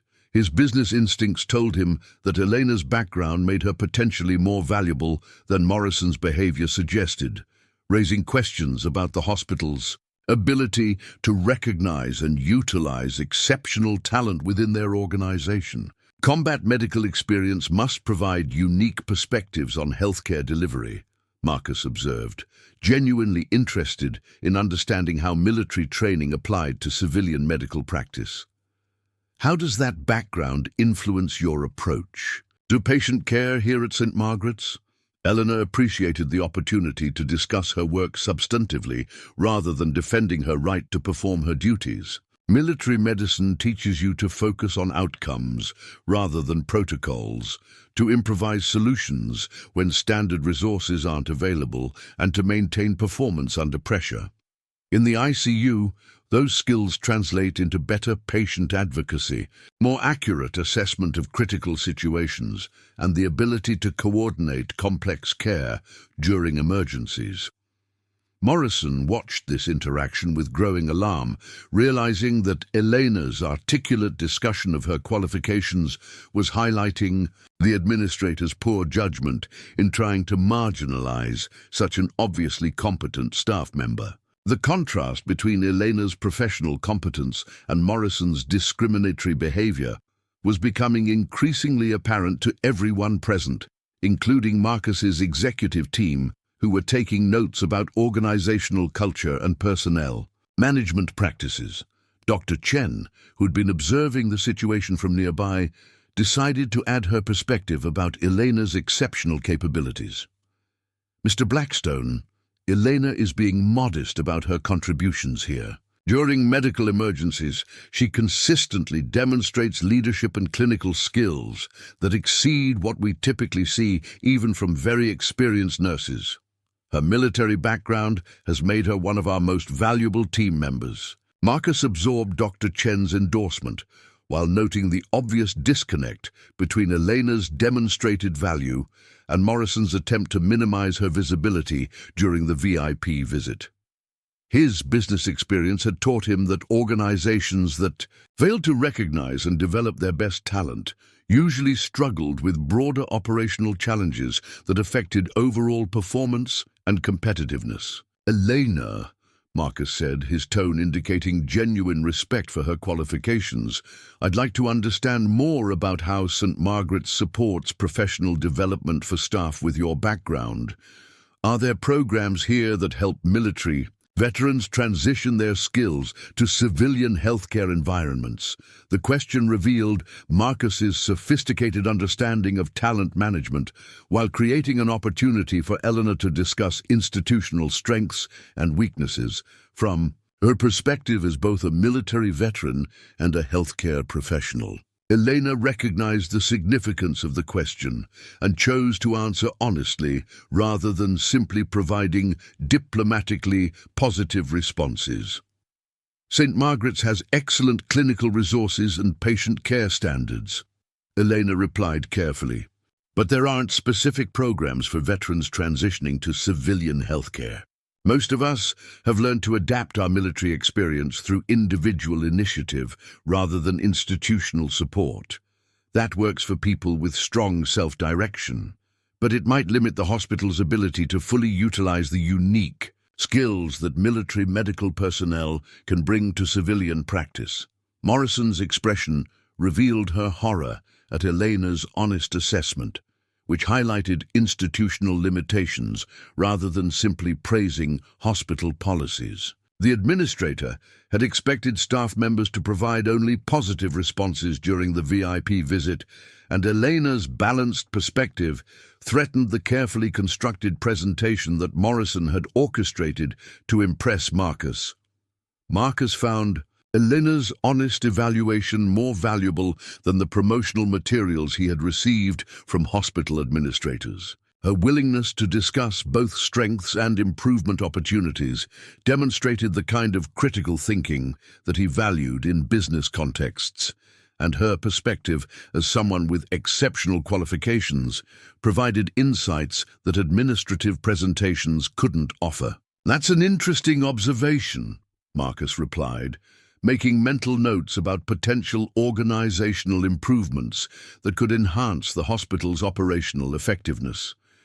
"In your experience, what changes would help institutions like St. Margaret's better utilize the skills that military veterans bring to civilian healthcare?" Elena considered the question carefully, recognizing that Marcus's genuine interest in her perspective represented an unusual opportunity to advocate for both veteran integration and improved patient care. Military medical training emphasizes systems thinking, resource optimization, and performance under pressure, skills that could improve civilian healthcare delivery if institutions created formal pathways for applying that experience. Programs that connected military medical backgrounds with leadership development or quality improvement initiatives could benefit both veterans and healthcare organizations. Morrison's growing panic at Elena's substantive discussion of institutional improvements was visible to everyone present, as the administrator had specifically intended to avoid any suggestions that St. Margaret's needed changes or enhancements. Elena's thoughtful analysis was providing Marcus with exactly the kind of operational insights that could influence his investment decisions, but from a perspective that highlighted areas for improvement rather than simply confirming existing. Excellence. Dr. Whitmore recognized the value of Elena's perspective and decided to support her contribution to the discussion rather than allowing Morrison's prejudice to limit the conversation. Elena raises important points about talent utilization. We have several veterans on staff whose military experience contributes significantly to our emergency response capabilities and our ability to handle complex trauma cases. Marcus's interest in the institutional dynamics he was observing extended beyond Elena's individual qualifications to broader questions about organizational culture and management effectiveness. Morrison's behavior suggested leadership problems that could affect the hospital's operational performance, while Elena's competence and professionalism indicated human resource assets that might not be fully developed or utilized. Elena, in your assessment, how effectively does St. Margaret's leadership recognize and develop exceptional talent among frontline staff? Marcus asked, his question addressing institutional management practices, while allowing Elena to provide feedback about her own experience within the organization. The question created a moment of tension as everyone present understood its implications for Morrison's management performance and the hospital's overall organizational effectiveness.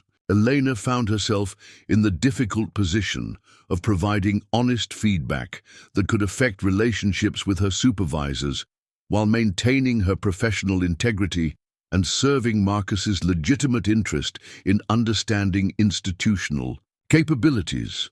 Elena chose to respond with the same honesty that had characterized her previous answers, recognizing that authentic assessment served everyone's long-term interests better than diplomatically evasive responses. St. Margaret's has excellent clinical standards and patient care outcomes, but like many healthcare organizations, there are opportunities to improve recognition and development of frontline expertise. Sometimes institutional hierarchies can limit communication between different levels of the organization, which might prevent the best ideas from reaching decision-makers. Morrison's face had gone pale as Elena's assessment highlighted exactly the kind of management limitations that could influence Marcus's investment decisions. The administrator realized that her attempt to marginalize Elena had instead created a platform for substantive criticism of hospital leadership practices, generating exactly the negative impression she had been trying to avoid. Marcus appreciated Elena's diplomatic but honest assessment, recognizing that her perspective provided valuable insights into organizational dynamics that administrative presentations typically concealed. Her ability to discuss institutional challenges constructively while maintaining professional respect for her colleagues demonstrated the kind of mature judgment that effective organizations needed at all levels. "Those are valuable observations," Marcus replied, his tone indicating respect for Eleanor's analytical capabilities. "In your experience, what specific changes would improve communication and recognition within healthcare organizations like St. Margaret's?" Elena recognized that Marcus's continued interest in her perspective represented an unprecedented opportunity to advocate for improvements that could benefit both staff and patients. She chose to focus on systemic solutions rather than criticizing individual managers, maintaining her professional integrity while providing constructive suggestions. Healthcare organizations could benefit from more structured feedback mechanisms that allow frontline staff to contribute to operational improvements, Elena suggested. Military organizations use after-action reviews and lessons-learned processes that could translate well to civilian healthcare. Creating formal pathways for staff input about patient care processes, resource allocation, and quality improvement could enhance both operational effectiveness and staff engagement. Morrison watched with growing dread as Elena's sophisticated discussion of organizational improvement revealed capabilities that made the administrator's discriminatory treatment appear even more inexcusable. Elena's obvious qualifications for leadership roles and strategic thinking contradicted every assumption that had motivated Morrison's attempt to minimize her visibility during the VIP visit. Preparing and narrating this type of story took us long efforts and hard work. So if you are enjoying the story, please consider subscribing to our channel. Marcus's assessment of the situation was becoming increasingly clear. Elena represented exactly the kind of exceptional talent that effective organizations should recognize and develop, while Morrison's behavior demonstrated management practices that could limit institutional performance and create legal liabilities. The contrast between Elena's competence and Morrison's prejudice provided valuable insights into organizational culture that would influence his investment decisions. Marcus's business instincts, honed through decades of evaluating organizations, and their leadership capabilities were now fully engaged as he observed the deepening dysfunction between Morrison's administrative prejudice and Elena's obvious competence. The situation had evolved beyond a simple personnel dispute into a revealing case study of institutional management failures that could affect his investment decisions about the entire healthcare network. His experience with corporate acquisitions had taught him that how organizations treated their most capable employees often predicted broader operational challenges that extended far beyond individual personality conflicts. Elena continued monitoring her patients while participating in the conversation, demonstrating the kind of multitasking competence that characterized exceptional healthcare professionals. Her ability to maintain clinical awareness while engaging in substantive discussion about organizational improvement impressed Marcus, who recognized that such capabilities indicated leadership potential that the hospital appeared to be systematically underutilizing. The contrast between Elena's demonstrated abilities and Morrison's dismissive treatment suggested institutional blind spots that could limit the hospital's overall effectiveness. Dr. Chen decided to provide additional context about Elena's contributions to patient care, recognizing that Marcus's genuine interest in frontline perspectives created an opportunity to highlight exceptional performance that hospital administrators rarely acknowledged. Mr. Blackstone, I should mention that Elena has been instrumental in several cases where her military medical experience enabled patient outcomes that exceeded our normal expectations. Her ability to recognize early warning signs and coordinate complex interventions has literally saved lives in situations where other approaches might have failed. Marcus absorbed this information while noting Morrison's visible discomfort with any discussion that highlighted Elena's exceptional qualifications. The administrator's behavior suggested a management approach that prioritized control and hierarchy over performance and results, exactly the kind of institutional dysfunction that could undermine organizational effectiveness regardless of financial resources or technological capabilities. Could you provide a specific example? Marcus asked Dr. Chen, his question indicating serious interest in understanding how Elena's unique background translated into measurable patient care improvements that other staff members might not achieve. Dr. Chen glanced at Elena, who nodded permission for the physician to discuss their collaborative work on challenging cases. 3 months ago, we had a multi-vehicle accident that brought 6 critical patients to our emergency department simultaneously. While our standard protocols called for treating patients based on arrival sequence, Elena immediately assessed all 6 cases and recommended a modified triage approach based on injury patterns she recognized from combat experience. Her recommendations resulted in optimal resource allocation that saved at least 2 lives that might have been lost under our normal procedures. Morrison's expression revealed her growing horror as Dr. Chen's example demonstrated Elena's exceptional value to the hospital, while simultaneously highlighting the administrator's poor judgment in attempting to marginalize such an obviously capable staff member. The clinical example provided concrete evidence of Elena's contributions that contradicted every assumption underlying Morrison's discriminatory behavior.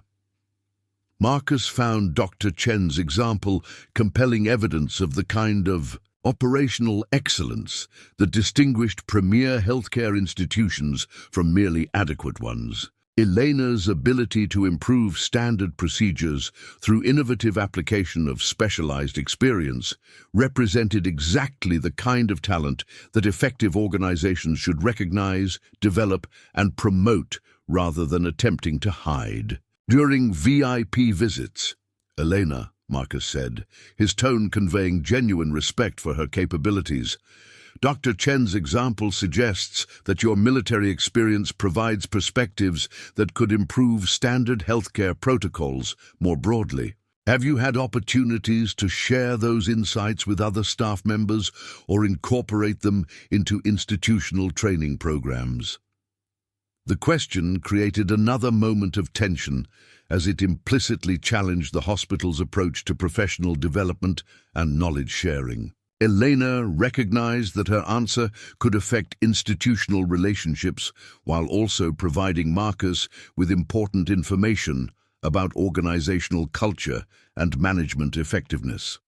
Elena chose to respond honestly while maintaining professional diplomacy. I've shared insights informally with colleagues when relevant situations arise, and I've suggested some protocol modifications during case reviews. However, there aren't formal mechanisms for incorporating non-traditional experience into institutional procedures. Most healthcare organizations have established protocols that work well for typical situations, though there might be opportunities to enhance those approaches through integration of specialized experience. Marcus appreciated Elena's balanced response, which acknowledged both institutional strengths and improvement opportunities without unnecessarily criticizing hospital leadership.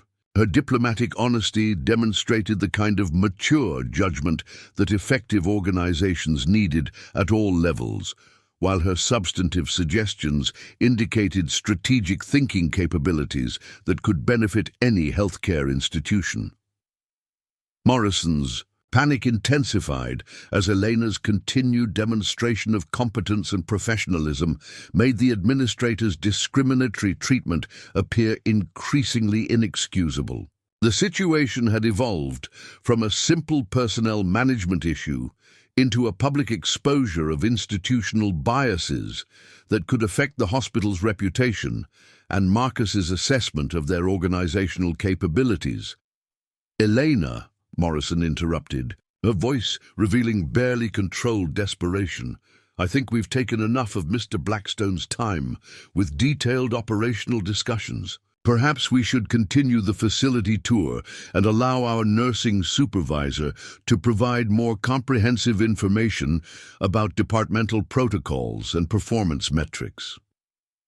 Marcus recognized Morrison's attempt to terminate Elena's participation. in the conversation as further evidence of management dysfunction that prioritized control over competence. His business experience had taught him that organizations which silenced their most capable employees usually struggled with broader operational challenges that affected overall performance and competitiveness. "Actually," Marcus replied, his tone indicating that he would determine the conversation's direction rather than allowing Morrison to control his access to information. "I'd like to continue learning about Elena's perspective on healthcare delivery. Her insights are providing valuable information about operational effectiveness that administrative presentations typically don't address."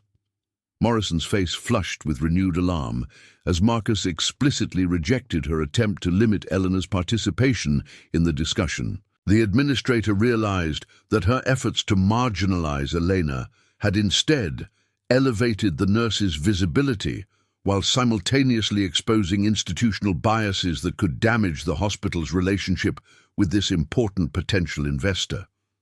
Elena appreciated Marcus's support while recognizing the increasingly uncomfortable position that Morrison's behavior was creating for everyone involved.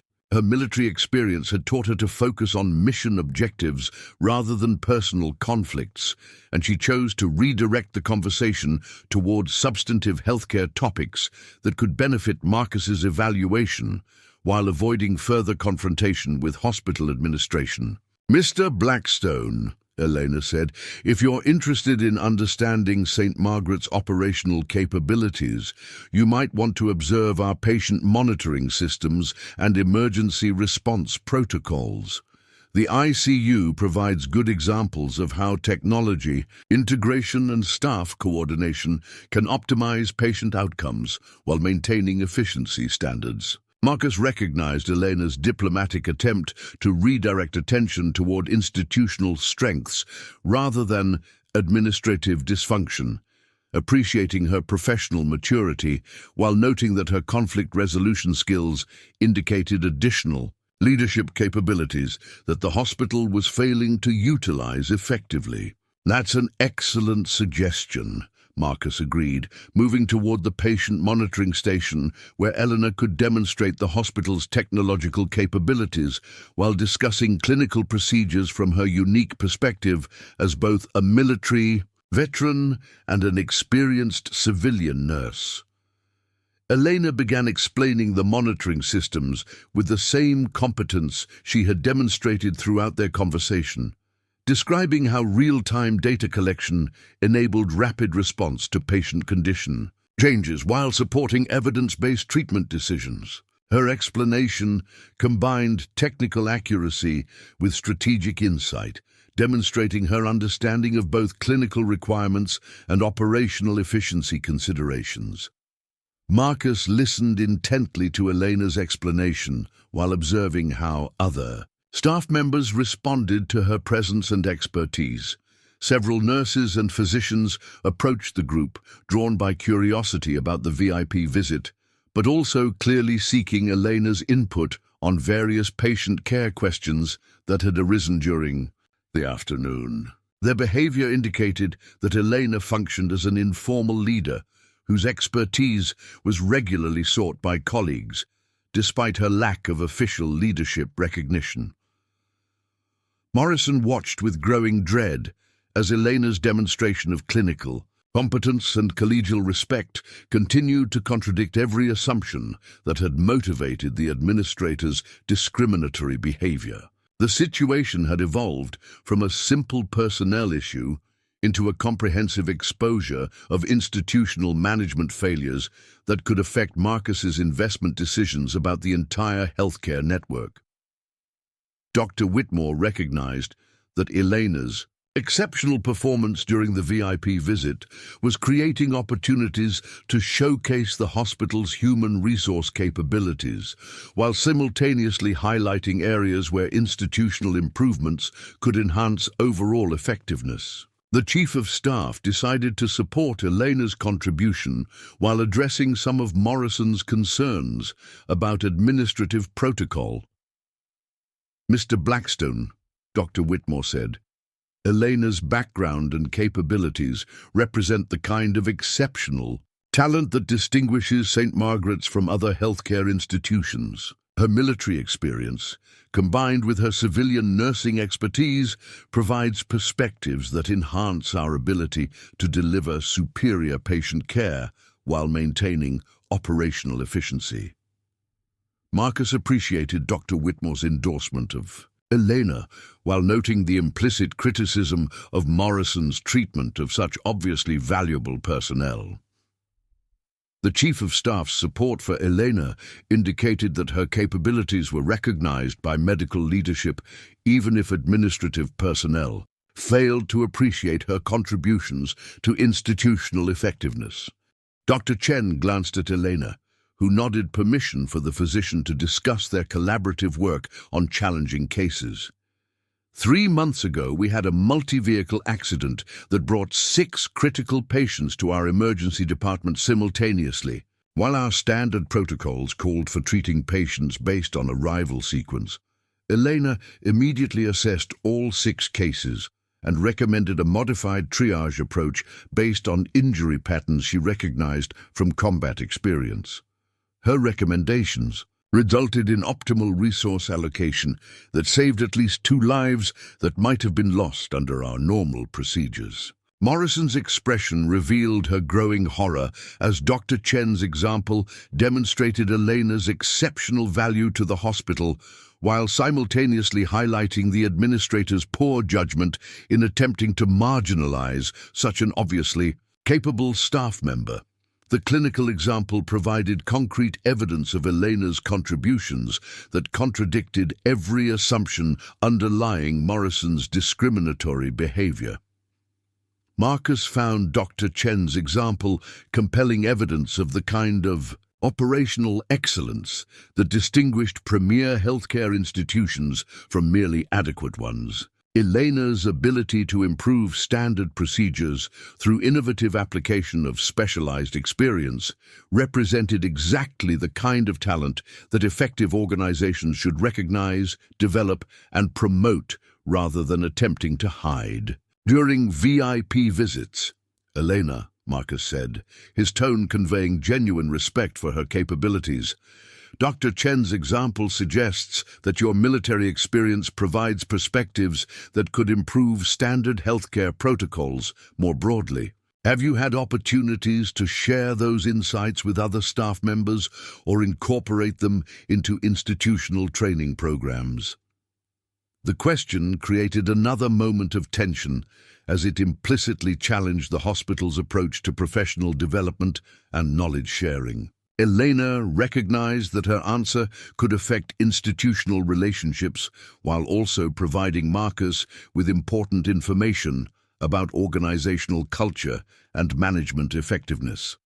Elena chose to respond honestly while maintaining professional diplomacy.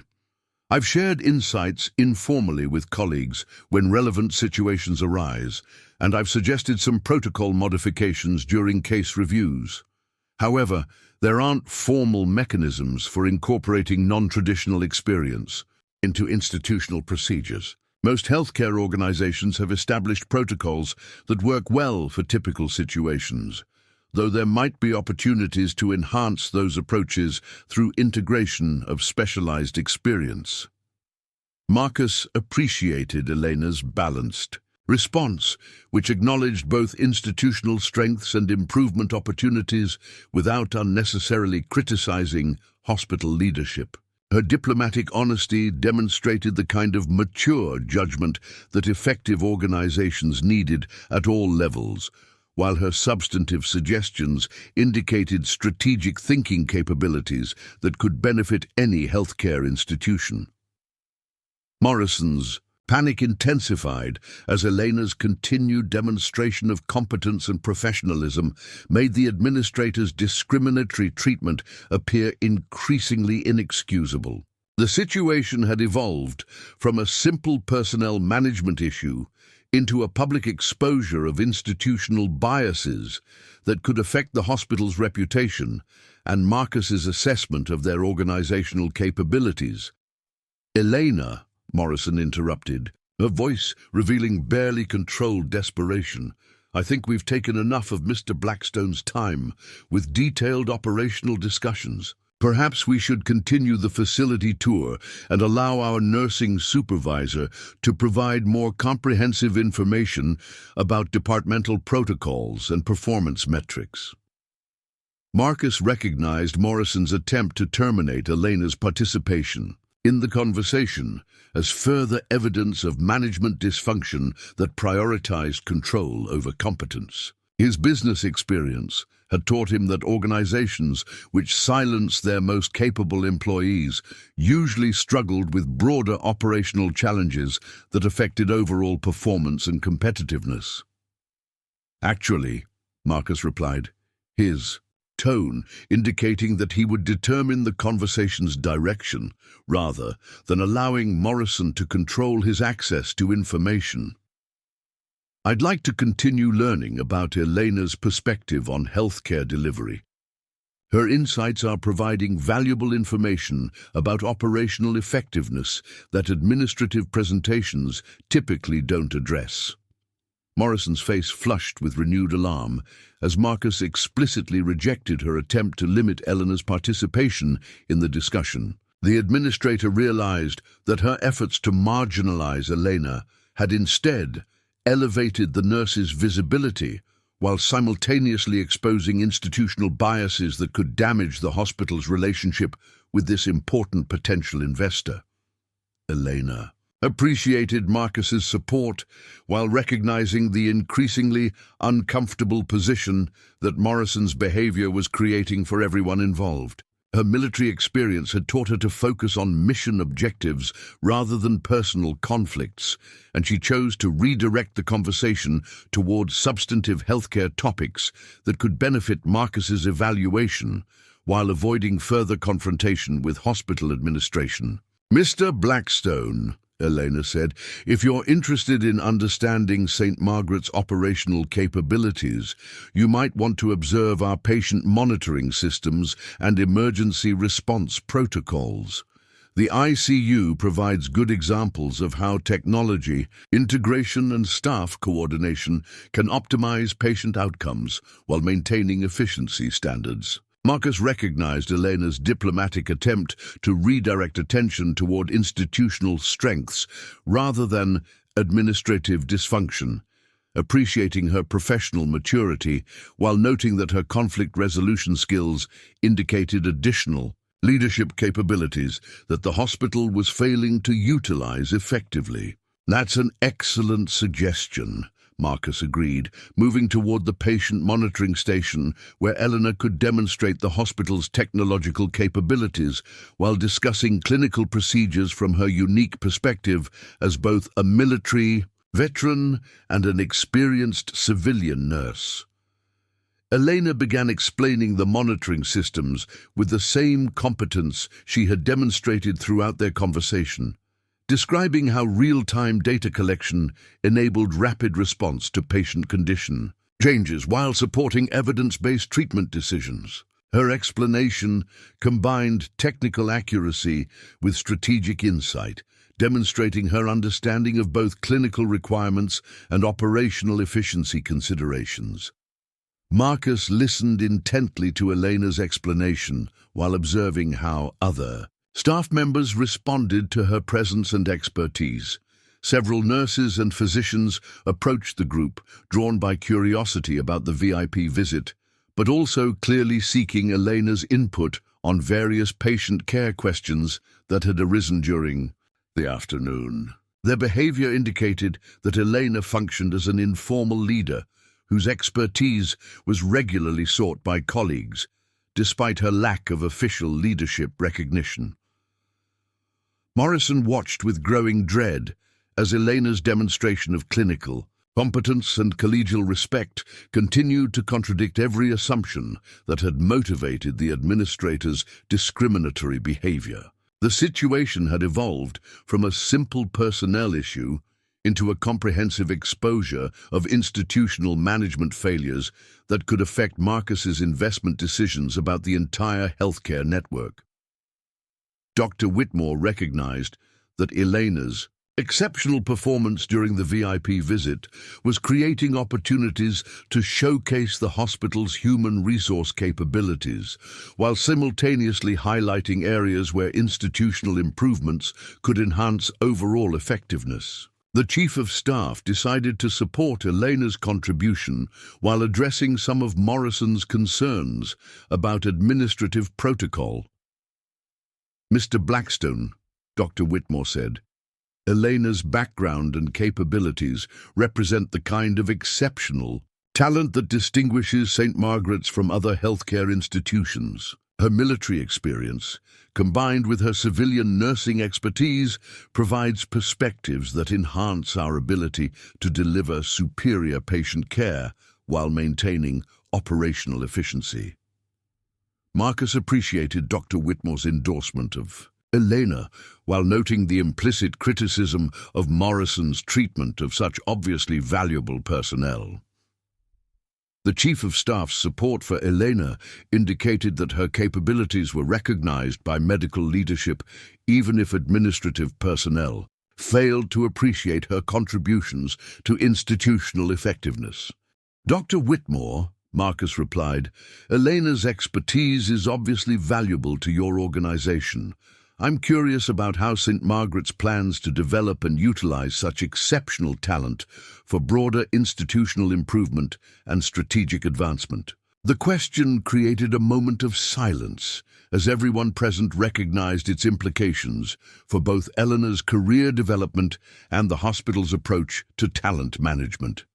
Morrison's previous behavior had made clear that the current administration was not committed to recognizing or developing Elena's exceptional capabilities, while Marcus's interest suggested that such talent represented valuable organizational assets that should be better utilized. Elena recognized the significance of Marcus's question, while understanding that her response could affect both her own future and the hospital's relationship with this important potential investor.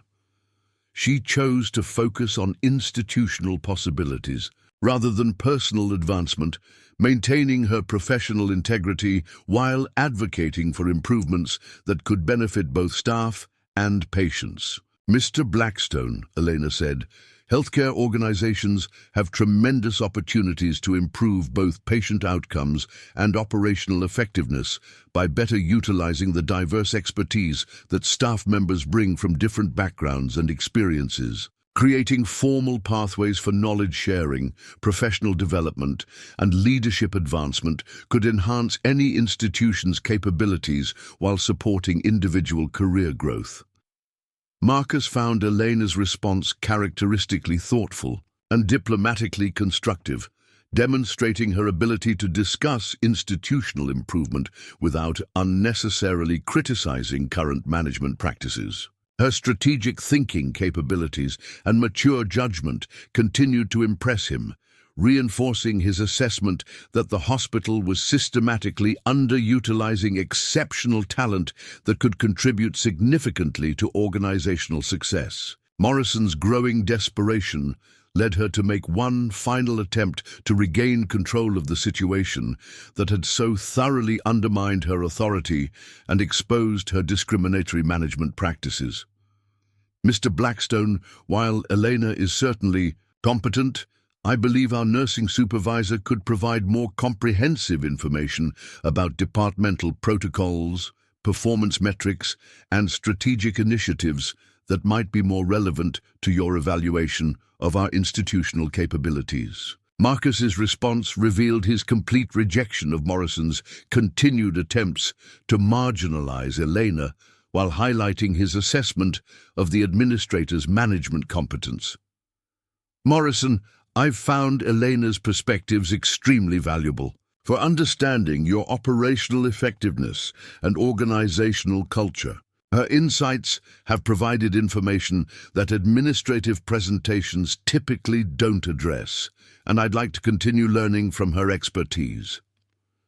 The public rejection of Morrison's authority in favor of Elena's knowledge created a dramatic reversal of the power dynamics that had characterized their interaction from the beginning. Marcus's explicit preference for Elena's perspective over Morrison's administrative control demonstrated his assessment of their relative value to institutional effectiveness and his own evaluation process. The transformation in the ICU's atmosphere was palpable as word spread through the hospital's informal communication networks that Marcus Blackstone had publicly rejected Administrator Morrison's authority while explicitly valuing Eleanor's expertise and perspective. Nurses, physicians, and support staff who had witnessed Morrison's discriminatory treatment of Elena found themselves observing a dramatic reversal of institutional power dynamics that challenged everything they understood about hierarchy and recognition within their workplace. Elena continued her patient care responsibilities while remaining engaged in conversation with Marcus, demonstrating the kind of professional competence that made her simultaneously indispensable to patient outcomes and undervalued by administrative leadership. Her ability to maintain clinical excellence while participating in strategic discussions impressed Marcus, who recognized that such multitasking capabilities indicated executive potential that the hospital was systematically failing to develop or utilize. Dr. Patricia Williams, the emergency department physician who had earlier demonstrated high-tech equipment to Marcus, approached the group with evident curiosity about the ongoing conversation and its implications for hospital operations. Dr. Williams had worked with Elena on several complex cases and understood her exceptional capabilities, making her a valuable witness to Elena's competence and professionalism during this unprecedented interaction with such an important visitor. "Mr. Blackstone," Dr. Williams said, "I should mention that Elena's contributions extend beyond the ICU to emergency department operations as well. Her trauma experience and diagnostic skills have been invaluable during mass casualty events and complex emergency situations that require rapid decision-making and resource coordination." Marcus absorbed Dr. Williams's additional endorsement, while noting the growing pattern of medical professionals who recognized Elena's exceptional value despite administrative attempts to minimize her visibility and contributions.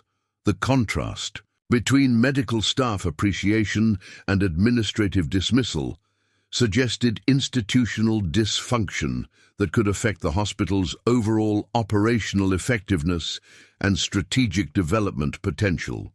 Morrison watched with increasing alarm as more hospital personnel joined the conversation, each adding perspectives that highlighted Elena's capabilities while implicitly criticizing the administrator's discriminatory treatment. The situation had evolved beyond a simple personnel dispute into a comprehensive exposure of management failures that could affect Marcus's assessment of the hospital's organizational culture and leadership competence. Marcus's business instincts told him that Elena's exceptional qualifications and the institutional response to her capabilities represented important indicators of the hospital's true operational potential and management effectiveness. Organizations that failed to recognize and develop their best talent usually struggled with broader strategic challenges that could limit growth opportunities and competitive positioning in rapidly evolving markets.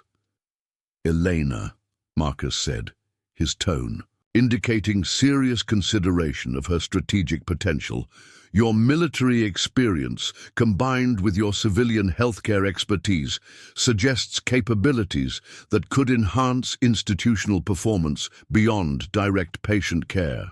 Have you considered roles that would allow you to apply your skills to broader organizational improvement and strategic development?"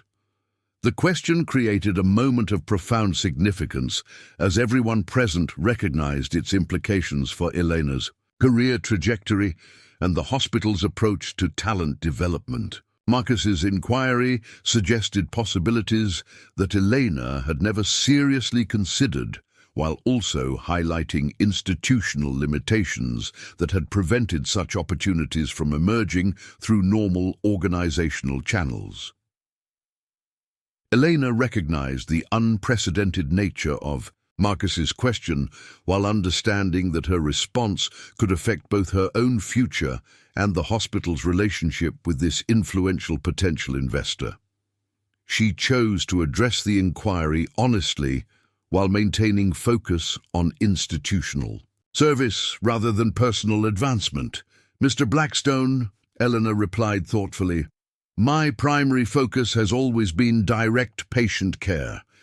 But I recognize that systemic improvements could benefit many more patients than individual clinical interventions. If opportunities existed to apply military planning and operational experience to healthcare delivery challenges, that could represent meaningful service that extends beyond traditional nursing roles." Marcus found Elena's response characteristically focused on service rather than self-promotion, demonstrating the kind of mission-oriented thinking that effective organizations needed at all levels. Her willingness to consider broader applications of her expertise while maintaining commitment to patient care indicated the mature judgment and strategic perspective that distinguished exceptional leaders from merely competent employees. Morrison's panic reached new heights as Marcus's continued interest in Elena's strategic potential threatened everything the administrator had assumed about institutional hierarchy and her own authority within the organization. The public discussion of Elena's leadership capabilities exposed Morrison's poor judgment while simultaneously highlighting management practices that could limit the hospital's ability to attract and retain exceptional talent. Dr. Whitmore recognized that the conversation had evolved into an opportunity to address broader institutional improvement while showcasing the hospital's human resource capabilities to this important potential investor. The Chief of Staff decided to support Elena's strategic potential while addressing some of the organizational limitations that had prevented her advancement through normal channels. "Mr. Blackstone," Dr. Whitmore said, "Elena's observation about systemic improvements is particularly relevant to healthcare organizations facing increasing pressure to optimize both patient outcomes and operational efficiency. Her unique background could provide valuable perspectives on process improvement, quality assurance, and strategic planning that many institutions struggle to develop internally." Marcus appreciated Dr. Whitmore's institutional perspective, while noting the implicit acknowledgement that the hospital had not fully utilized Elena's strategic capabilities despite their obvious relevance to healthcare challenges. The Chief of Staff's support for Elena indicated medical leadership recognition that contrasted sharply with administrative dismissal, suggesting organizational dysfunction that could affect overall performance. Elena found herself in the unprecedented position of discussing career possibilities that had never seemed realistic within the hospital's existing organizational structure, while simultaneously managing patient care responsibilities that remained her immediate priority. Her military experience had taught her to focus on current mission requirements while remaining open to strategic opportunities that could enhance overall effectiveness. "Mr. Blackstone," Elena said, "if such opportunities existed, I would want to ensure they enhanced patient care rather than creating additional bureaucratic layers that could interfere with clinical effectiveness. Military organizations succeed when strategic planning supports frontline operations rather than replacing direct service with administrative functions." Marcus found Elena's response indicative of the strategic thinking that distinguished effective leaders from ambitious bureaucrats. Her focus on operational enhancement rather than personal advancement demonstrated the kind of institutional loyalty and mission commitment that built sustainable organizational success rather than short-term individual gain. Morrison made one desperate attempt to regain control of the conversation that had so thoroughly undermined her authority and exposed her discriminatory management practices. "Mr. Blackstone, While Elena is certainly dedicated, our institutional strategic planning involves complex regulatory requirements and financial considerations that require specialized administrative expertise and formal management training. Marcus's response revealed his complete assessment of Morrison's competence and his growing confidence in Elena's potential. Morrison, Elena's military experience includes strategic planning, resource management, and operational coordination under conditions far more challenging than civilian healthcare administration. Her demonstrated capabilities suggest that she could contribute significantly to institutional strategic development with appropriate support and opportunities. The public rejection of Morrison's attempt to dismiss Elena's qualifications created a dramatic moment that resonated throughout the ICU as staff members witnessed an unprecedented reversal of institutional power dynamics. Marcus's explicit confidence in Elena's strategic potential challenged everything they understood about advancement opportunities and recognition within their organization. Elena absorbed the implications of Marcus's assessment while maintaining focus on her immediate responsibilities to patients who depended on her clinical expertise. Her military training had taught her to handle unexpected opportunities with the same professional competence she brought to routine duties, neither becoming overwhelmed by possibilities nor losing sight of current obligations.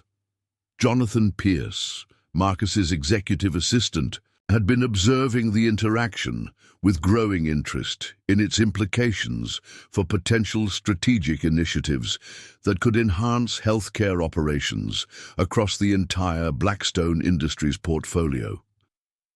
Jonathan recognized that Eleanor's unique qualifications could address challenges that traditional healthcare management approaches often failed to resolve effectively. Elena, Jonathan said, Mr. Blackstone's interest in your perspective reflects broader questions about how healthcare organizations can better utilize diverse expertise to improve both patient outcomes and operational effectiveness. Your military background provides insights that few healthcare professionals possess. Marcus appreciated Jonathan's observation, while noting that his assistant's engagement with Elena indicated recognition of strategic potential that extended beyond the immediate hospital context to broader applications across multiple healthcare institutions and operational challenges. Elena recognized that the conversation had evolved far beyond anything she could have anticipated when beginning her shift that morning, while understanding that her responses continued to affect both her own future and the hospital's relationship with this influential visitor.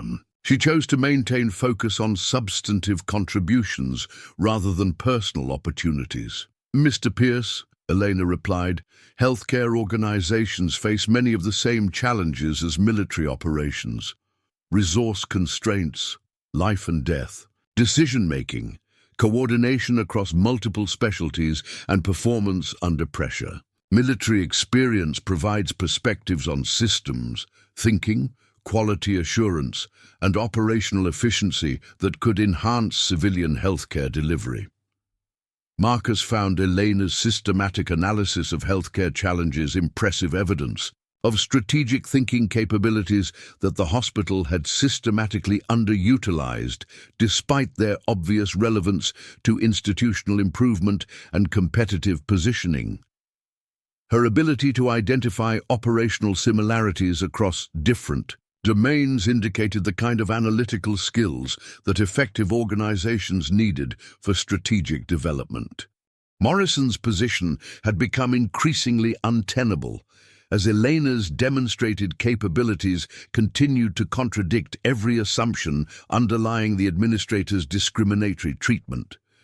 The public exposure of institutional bias and management dysfunction threatened not only Morrison's authority, but also the hospital's reputation with this important potential investor whose assessment could affect future funding and strategic partnerships.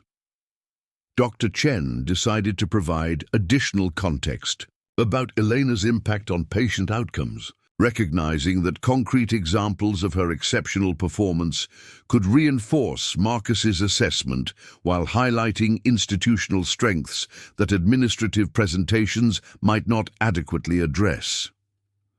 Mr. Blackstone, Dr. Chen said, Elena's contributions to patient care include innovations that have improved our standard protocols and enhanced outcomes for complex cases. Her military medical experience enables diagnostic insights and treatment approaches that consistently exceed our normal expectations. Marcus absorbed Dr. Chen's endorsement while noting the pattern of medical staff recognition that contrasted sharply with administrative dismissal. The disconnect between Elena's demonstrated value and institutional recognition suggested organizational problems that could limit the hospital's ability to attract, develop, and retain exceptional talent across all departments and specialties.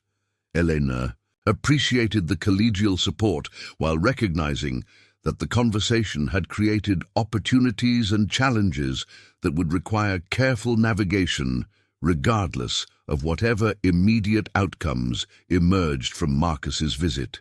Her military experience had taught her that exceptional situations required focus on long-term mission success rather than short-term personal advantage.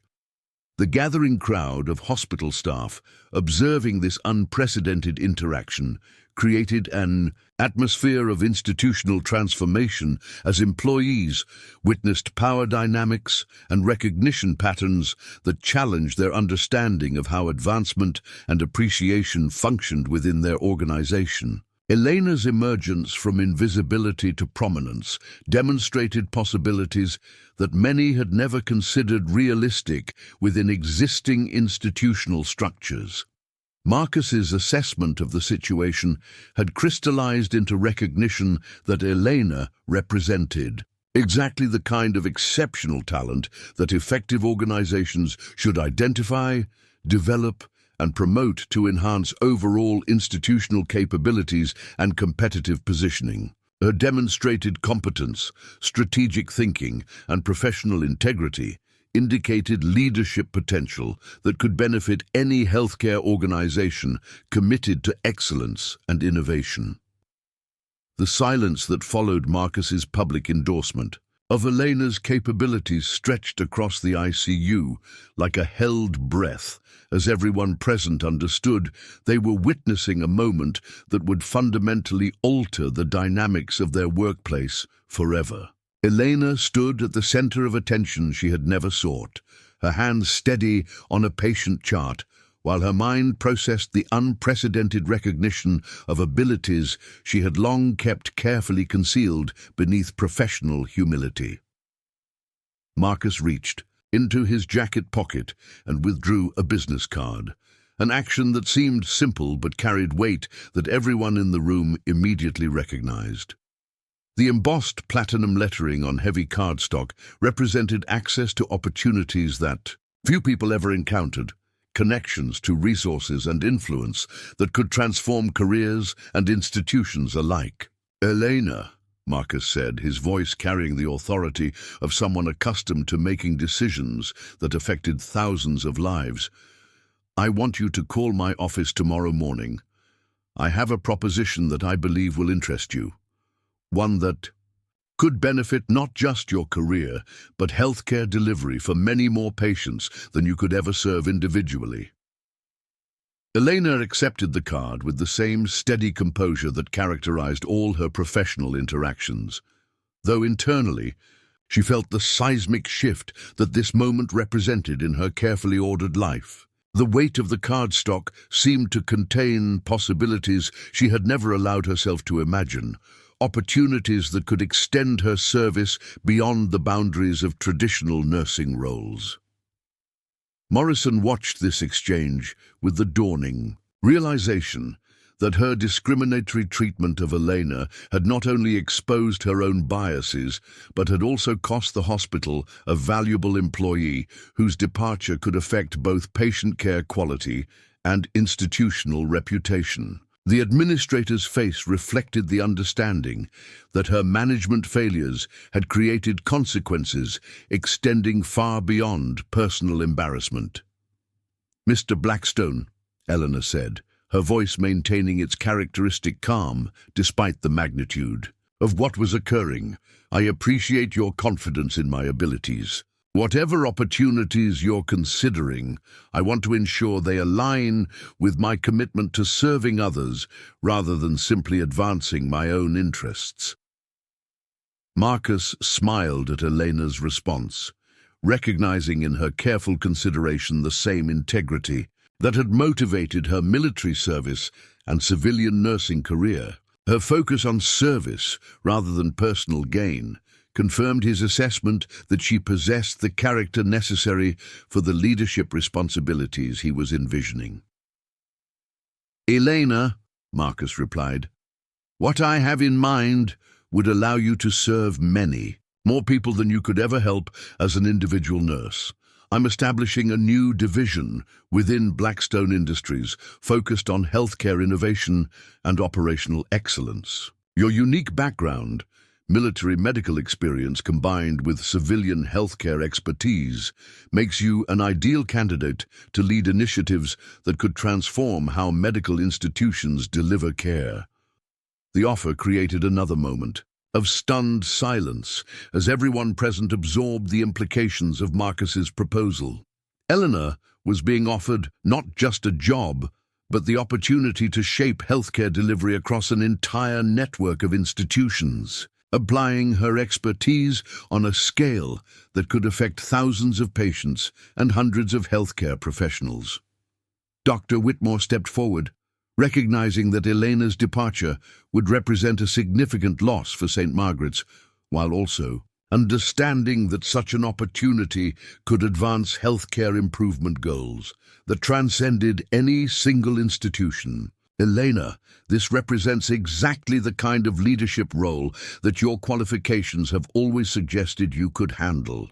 St. Margaret's loss would be the healthcare industry's gain." Elena looked around the ICU, where she had spent 4 years, providing direct patient care, seeing the colleagues who had respected her competence even when administrators failed to recognize her potential. The decision before her represented not just a career change, but a fundamental shift in how she could serve others, moving from individual patient care to systemic improvements that could benefit entire communities. "Mr. Blackstone," Elena said, "finally, I need to fulfill my current commitments to my patients and my colleagues before considering new opportunities. But if your proposal truly aims to improve healthcare delivery for those who need it most, then I would be honored to discuss how my experience might contribute to those goals." Marcus nodded approvingly at Elena's emphasis on completing current obligations before pursuing new opportunities, recognizing in her response the kind of integrity and loyalty that made exceptional employees into transformational leaders.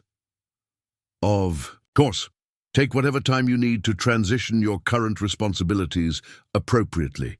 Excellence is never rushed." Morrison made one final attempt to salvage something from the situation that had so thoroughly undermined her authority and exposed her poor judgment. "Mr. Blackstone, while Elena is certainly capable, I hope this situation doesn't reflect negatively on St. Margaret's overall management quality or our institutional commitment to professional excellence." Marcus's response was measured but unmistakably clear about his assessment of Morrison's management competence and its implications for institutional effectiveness. "Morrison, this situation reflects exactly what I needed to see about organizational culture and leadership priorities. Elena's exceptional qualifications were obvious to everyone except the person responsible for recognizing and developing talent. That tells me everything I need to know about management effectiveness here. The public criticism of Morrison's leadership created a moment of institutional reckoning as staff members witnessed their administrator being held accountable for discriminatory practices that many had observed but felt powerless to address. Elena's emergence from invisibility to recognition demonstrated that exceptional competence could eventually overcome institutional bias, though it required external intervention to achieve justice. 3 months later, Elena stood in a gleaming conference room on the 42nd floor of the Meridian Tower, leading a presentation to healthcare executives from across the Midwest about innovative approaches to trauma care and emergency response protocols. Her military uniform had been replaced by professional business attire, but her commitment to service remained unchanged, now applied to improving healthcare delivery across multiple institutions rather than caring for individual patients. The Healthcare Innovation Division that Elena now directed had already implemented improvements at 15 hospitals, training programs that helped military veterans transition to civilian healthcare careers, and quality assurance protocols that reduced patient mortality rates while improving operational efficiency. Her unique background had proven invaluable for addressing challenges that traditional healthcare management approaches often failed to resolve.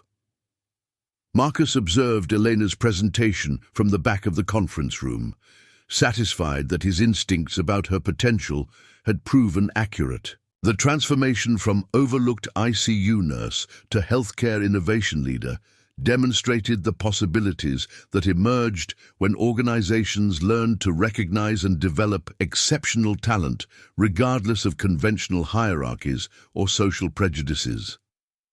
Elena concluded her presentation by emphasizing the same principle that had guided her military service and nursing career. The true success was measured by service to others rather than personal advancement, and that the most profound improvements often came from those who remained committed to helping others, even when their contributions went unrecognized.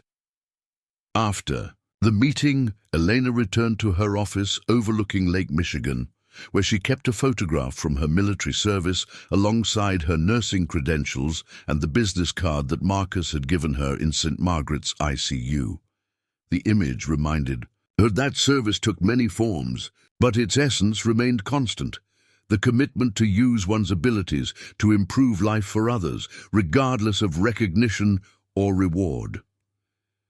That evening, Elena received a text message from Dr. Chen at St. Margaret's, reporting that Morrison had been relieved of her administrative duties and replaced by someone committed to recognizing exceptional talent regardless of background or appearance. The hospital had also established a veteran transition program and promoted several previously overlooked staff members whose competence had finally received appropriate recognition.